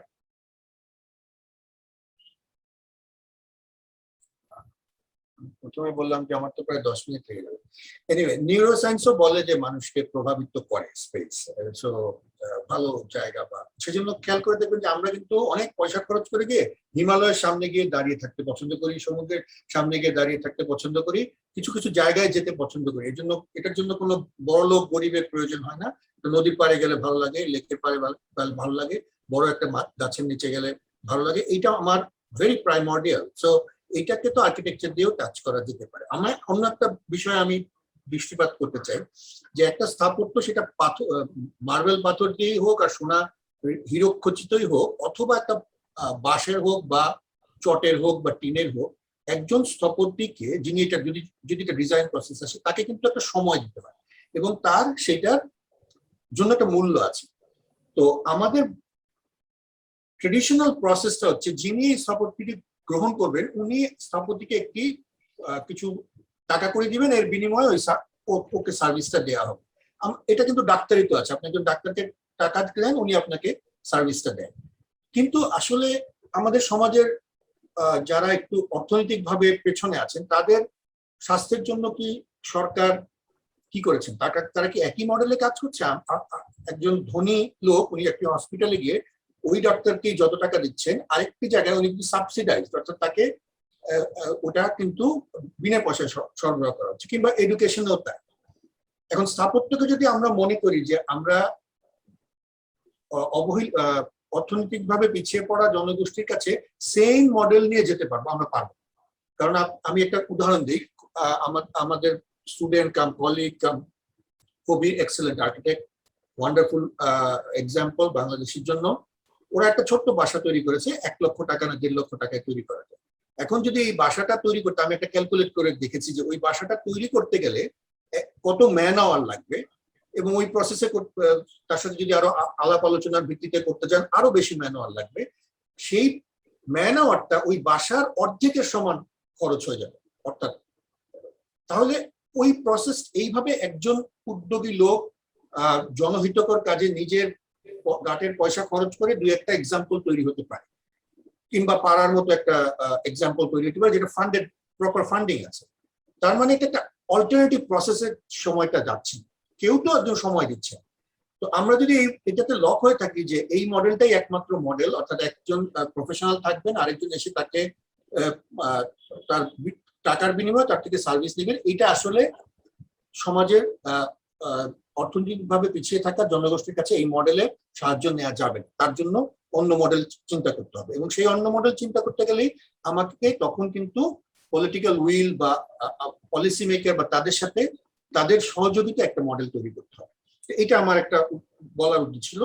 With all due respect to the euphoria or excitement that young people has, but they cannot continue with it if they think that they will keep on doing কি বলবে pro bono. So pro bono দিয়ে কোন একটা standard model তৈরি করা যাবে না, এই ব্যাপারে আমাদেরকে আসলে চিন্তা করতে হবে। যদি আজকে বিষয় হেলথের বিষয় এটা ছিল না। আরেকটা বিষয় বলছেন যে সাধারণ লোকের জন্য করা যাওয়ার ব্যাপারে, আমি একটা সাইকোলজিক্যাল টেস্ট দিয়েছিলাম এক সময়, যেটাতে একটা ডুবন্ত নৌকায় থাকলে আপনি একটি জাহাজ থেকে কি কি জিনিস নিয়ে সেই নৌকায় নেমে যাবেন। এটা দেখা যায় যে ওখানে আয়না আছে, মাইক আছে, চাউল আছে, খাওয়া দাওয়া আছে ইত্যাদি। তো দেখা যায় যে পরে আমার টেস্টে যেটা আসলো সেটা খুবই স্বাভাবিক, যে আমি যেই দেশ থেকে এসেছি, অর্থাৎ সেই দেশের রাষ্ট্র ব্যবস্থার সাথে একটা কানেকশন আছে। অর্থাৎ আমি যদি এমন একটা দেশ থেকে আসি যেখানে আমাকে রাষ্ট্র অনেক হেল্প করে না, আমাকে অনেক কিছু নিজেই করে নিতে হয়, তখন আমি করবো কি, এমন এমন জিনিসপত্র সেই নৌকায় নিব যা দিয়ে আমি বহুদিন বেঁচে থাকবো এবং একদিন সেই নৌকা চালিয়ে তীরে গিয়ে পৌঁছাবো। আর যারা রাষ্ট্রের থেকে সহযোগিতা বেশি পাবেন, তারা এমন এমন সাবজেক্ট জিনিসপত্র নিবেন, তারা জানবেন যে রাষ্ট্র আমাকে খুঁজতে আসবে, তখন আমি তাকে আয়নার মাধ্যমে, রেডিওর মাধ্যমে তার সাথে যোগাযোগ স্থাপন করতে চাবো। তো দুইটা মাইন্ডসেট কিন্তু ডিফারেন্ট।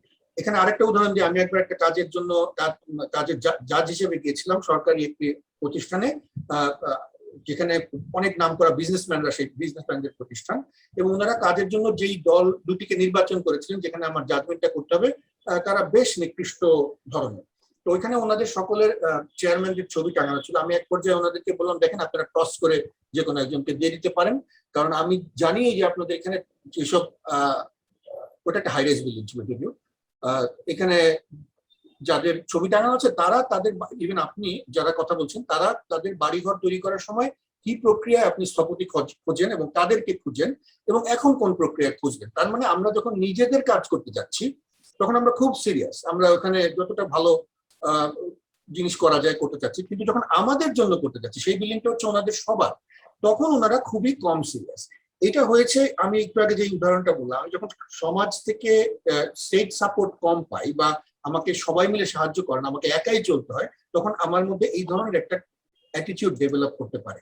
আমার মনে হয় যে বাংলাদেশে এই অ্যাটিটিউডটা বাড়ন্ত, অর্থাৎ পুলিশ আমাকে হেল্প করে না, যে পুলিশ আমি ছোটবেলায় জানতাম আমাকে হেল্প করতো, কিন্তু এখন আমি পুলিশকে ভয় পাই। সো আমাকে এখন নিজেই হয়তো গান ক্যারি করতে হবে, আমেরিকান যে আমাকে পুলিশিং করতে হবে। সো সবকিছু আমার নিজের দায়িত্বে নিয়ে নিচ্ছে। এইরকম একটা পরিস্থিতিতে আমরা কিন্তু কমন স্পেস বা কমনলি ওন্ড জিনিসপত্রের উপর বেশি ফোকাস করব না। এটা আমার একটি জাতীয় প্রবলেম। এই জিনিসটাকে আমরা architectural design, it's not A problem of design, it's a problem of mental structure, যেখানে পরিবর্তন হয়েছে। তো সেইটা যদি না অ্যাড্রেস করা যায় তাহলে আসলে আমার মনে হয় কাজ হবে না। এটা আমি মনে করি একটা বিষয়। আর আরেকটা বিষয় আমি বলতে চাচ্ছি যে আমরা আধুনিক স্থপতিদেরকে অনেক সময় সকল দোষ আধুনিকতার দিতে চাই এবং সকল দোষ কলোনিতে দিতে চাই, যেটা I am happy to say যে ফারহান যে কথাটা বললো যে আসলে যে আমরা হায়ারার্কিক্যালি থাকি সোসাইটিতে, হায়ারার্কি মেনটেন করি, এটা কলোনির বহু আগে থেকে, মানুষের জন্মের পর থেকেই হয়েছে। এটাকে ছেড়ে আসা কিন্তু খুব কষ্ট। আমরা যতই বলি যে না আমাদের মানুষকে সমান করে দিতে হবে, কিন্তু আমি কিন্তু সমান আমার বেডরুম আর আমার মেইডের বেডরুম সমান সাইজের দিব না। এটা যেদিন পারবো সেদিন বোঝা যাবে যে আসলেই সত্যি সত্যি আমরা করতে পারছি। এটা খুবই কষ্টকর, এটা বলা যায় অনেক সহজে কিন্তু এটাতে আসা যায় না। কিন্তু এটাকে আমাদের সিস্টেমে যত বেশি আনা যেতে পারে, এটা সম্পর্কে অ্যাওয়ারনেস যত বাড়ানো যেতে পারে। আমি আরেকবার বলেছি যে আমাকে এটা এই এজেন্ডাটাকে আমার ঠিক ডিসকোর্সের প্রায়োরিটি লিস্টের উপরে উঠাতে হবে, যাতে প্রতি সময় বিফোর ডুইং এভরিথিং আমি এই জিনিসটা চিন্তা করি। আমি একটা মেটেরিয়াল কেনার সময় চিন্তা করতে পারি, আমি একটা শ্রমিক লাগানোর সময় চিন্তা করতে পারি, আমি একটা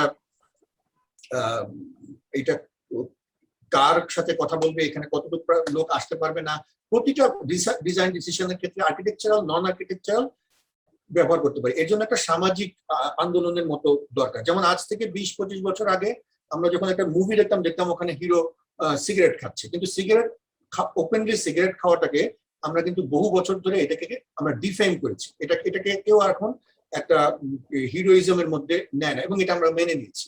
এইভাবে স্থাপত্যকেও অনেকগুলো বিষয়কে খুব জোরালো ভাবে তুলে আনতে হবে এবং আমরা বারবার বলে সেগুলোকে সম্মানিত করে, সেগুলোকে আমরা মূল্যায়ন করে যদি আমরা একটা পরিস্থিতি তৈরি করতে পারি, সেই পরিস্থিতিতে আমি মনে করি যে এইসব যে ডিজায়ার গুলো আমাদের আছে সেগুলো আসবে। এটা হঠাৎ কালকেই চলে আসবে এটা আশা করা ঠিক না, তবে ধীরে ধীরে প্রজন্ম চেঞ্জ হলে পরে আস্তে আস্তে এটা এসে যাবে। আর পুরানো স্থপতিদের আমি জানি যে এই মুহূর্তে এটা খুবই নিন্দিত হয়। তো আমি একটা কথা বলতে চাই যে সবাই যদি মডার্নিটি বা মডার্নিজমের ইতিহাসও সঠিকভাবে পড়েন, এর গোড়ায় কিন্তু সবসময়ই অত্যন্ত ইগালিটেরিয়ান একটা অ্যাটিটিউড ছিল। সেটা কিন্তু সব অনেক বিষয়ের মধ্যে থাকে, কিন্তু এটা প্র্যাকটিসে অনেক সময় সেটাকে বিজনেস ক্যাপচার করে ফেলে সেই আইডিয়াটাকে। এন্ড ইট গেটস বিজনেস যখন কোনো ভালো আইডিয়া দেখে তখন সেটাকে ক্যাপচার করে। যেমন আমরা যদি জানি যে ধরা যাক বা আমাদের এখানে একটা জায়গায় কতগুলো আর্টিস্ট মিলে সুন্দর একটা কয়েকটা দোকান করেছে, বইয়ের দোকান, সেটা যখন সাকসেসফুল হয় তখন করে কি বিজনেস এখানে এসে ওই দোকানগুলো কিনে নিয়ে ওখানে কিছু নিজেদের ব্যবসা তৈরি করতে চায়, বড় বিজনেস গুলো। তো এইভাবে আমি মনে করি যে মডার্নিটি যদি সঠিকভাবে পড়া যায় তাহলে বোঝা যাবে এর উৎসে কিন্তু সবসময় একটা ইগালিটেরিয়ান মানুষ কেন্দ্রিক ব্যাপার ছিল, যেটা হয়তো ইন দ্য প্র্যাকটিস ভুল কিছু কিছু ক্ষেত্রে অনেক ভুল করে ফেলেছে। সেটাকে কারেক্ট করার জন্য অনেক সময় আমরা মডার্নিজমের হেরিটেজের চেয়েও বেশি সময় তারপরে পেরিয়ে গেছে এবং এটা কারেক্ট করা আমাদের জন্য এমন মানে ঠিক ওই প্রসেসের মধ্যে থেকে কঠিন না। যেটা কঠিন সেটা হচ্ছে সমাজের বাইরে থেকে আমাদের উপর অনেক চাপ থাকে, তার মধ্যে অনেক কিছু থাকে যেটা বিজনেসের অনেক, যেমন অনেকে আমরা বলি আমরা কলোনিয়ালিজম থেকে বের হয়ে আসবো, কিন্তু আমরা যেই শহর যেই গ্রাম তৈরি করছি আমাদের একটা পানি ভিত্তিক, নদী ভিত্তিক, নৌকা ভিত্তিক সিস্টেমের বাইরে আমরা যে একটা সড়ক ভিত্তিক একটা গ্রাম সিস্টেম তৈরি করলাম, যাতে অনেক বেশি গাড়ি চলতে পারে, সেই গাড়ি কিনে আনতে পারি আমরা বিদেশ থেকে, এবং সেখানে কালভার্ট টালভার্ট করে একটা অবস্থা, একটা, এটা তো আমরা আমাদের প্রভুদের অন্য ডিসগাইজে, যখন তারা কোনো ওয়ার্ল্ড ব্যাংক বা অন্য কোনো ডিসগাইজে আসছেন, সেই সবের কি বলে সাজেশন থেকেই করেছি। সুতরাং মানসিকভাবে কলোনিয়ালিজম থেকে একটা থেকে বের হতে গেলে দেখা যাবে ওই সময়ের মধ্যে আমরা আরেকটার মধ্যে ঢুকে যাচ্ছি। সো এটা খুবই ডিফিকাল্ট একটা বিষয় এবং অনেক স্ট্রং মেন্টাল পজিশন লাগে। আমার মনে হয় কলোনিয়ালিজম না বারবার বলেও তাহলে এক ধরনের একটা শান্তি পাওয়া যায়, কিন্তু যে আমার যা ভুল হয়েছে ওদের জন্য ভুল হয়েছে, তার চেয়ে মনে হয় আমার মনে হয় আমরা আরো শক্তিশালী, এবং কলোনিয়ালিজম হোক আর না হোক, যেটা আমার লাগছে না, যেটা আমার কনটেক্সটে যায় না, যেটা আমার প্রয়োজন নাই, সেটা থেকে বেরিয়ে আসার জন্য যে এডুকেশন, সেটাই আমাদেরকে করা উচিত।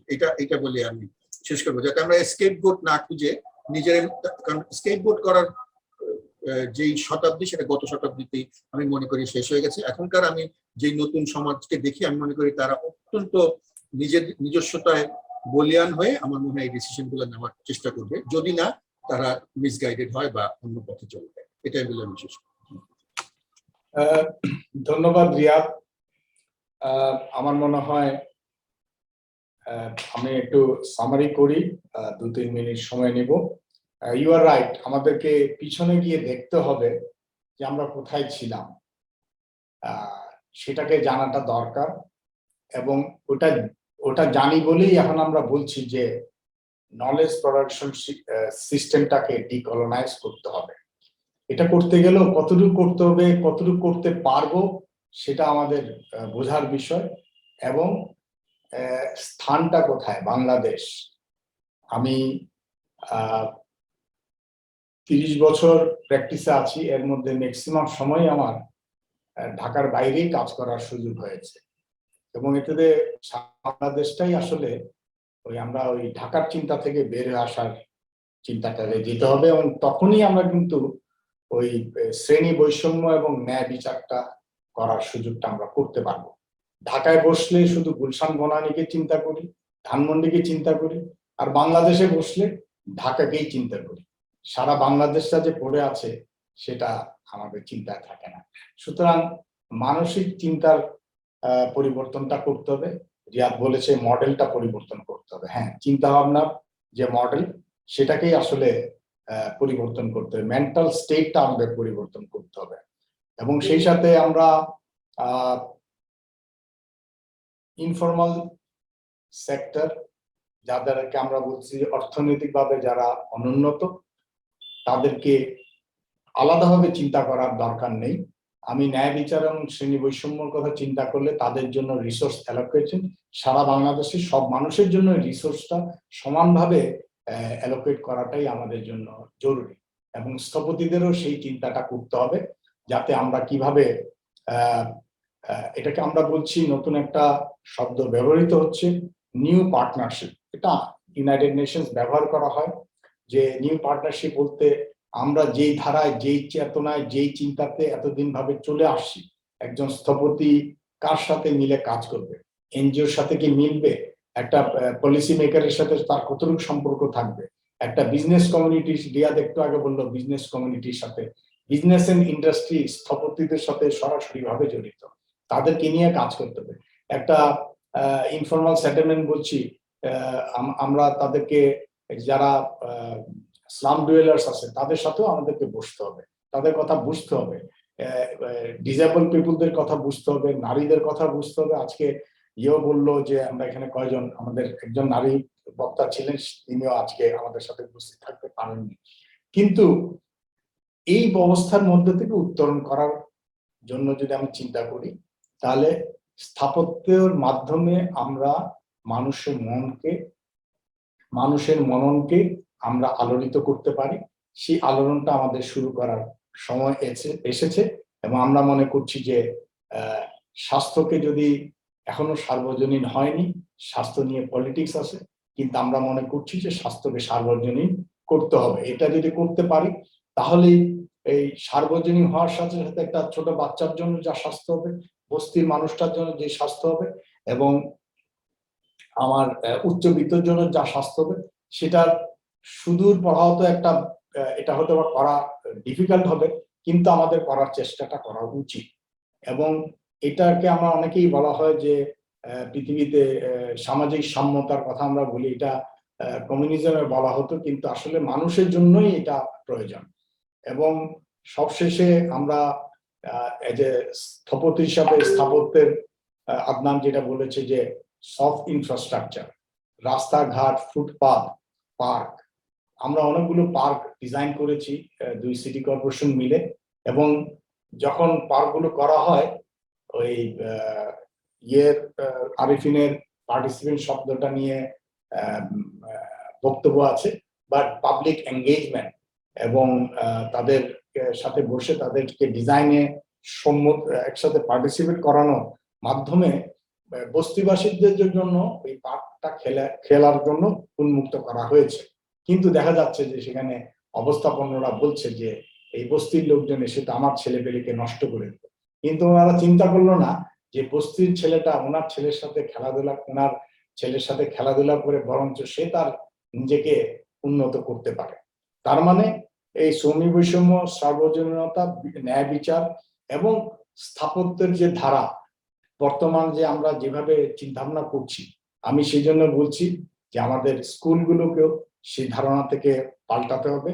আমাদের সেই নলেজ প্রোডাকশন সিস্টেমটাকে ডিকলোনাইজ করার চিন্তা ভাবনাটা শুরু করতে হবে। এবং স্থাপত্যের নতুন ধারা, আজকের এই আলোচনার পরবর্তীতে আমরা আরো কোনো একটা আলোচনায় এটাকে ডিটেল আপ করবো। এটা নিয়ে আমরা চিন্তা ভাবনা শুরু করাটা মনে হয় দরকার। এবং স্থাপত্য একা না, স্থপতিরা একা না, স্থপতিদের সাথে আমাদের সমাজের সব মানুষকেই সম্পৃক্ত করা। আমরা সবসময় বলি স্থপতিরা পলিসি মেকারদের কাছে যেতে পারছে না। সুখের বিষয় হচ্ছে বাংলাদেশের আইএবি প্রেসিডেন্ট মোবাশ্বের হোসেন একজন গ্রহণযোগ্য ব্যক্তি আমাদের পলিসি মেকারদের কাছে। এবং এই ইনস্টিটিউট অফ আর্কিটেক্টস বাংলাদেশ, আমরা আজকের আলোচনা থেকে অনেকগুলো বিষয় উঠে এসেছে, সেগুলো নিয়ে আমরা পরবর্তীতে অ্যাকশনে যাওয়ার পরিকল্পনা করতে চাই। আজকের আলোচনাটা, অনেকেই বলে আলোচনা করে কি হবে, আমি বলছি আলোচনা করে অনেক কিছু করা যাবে।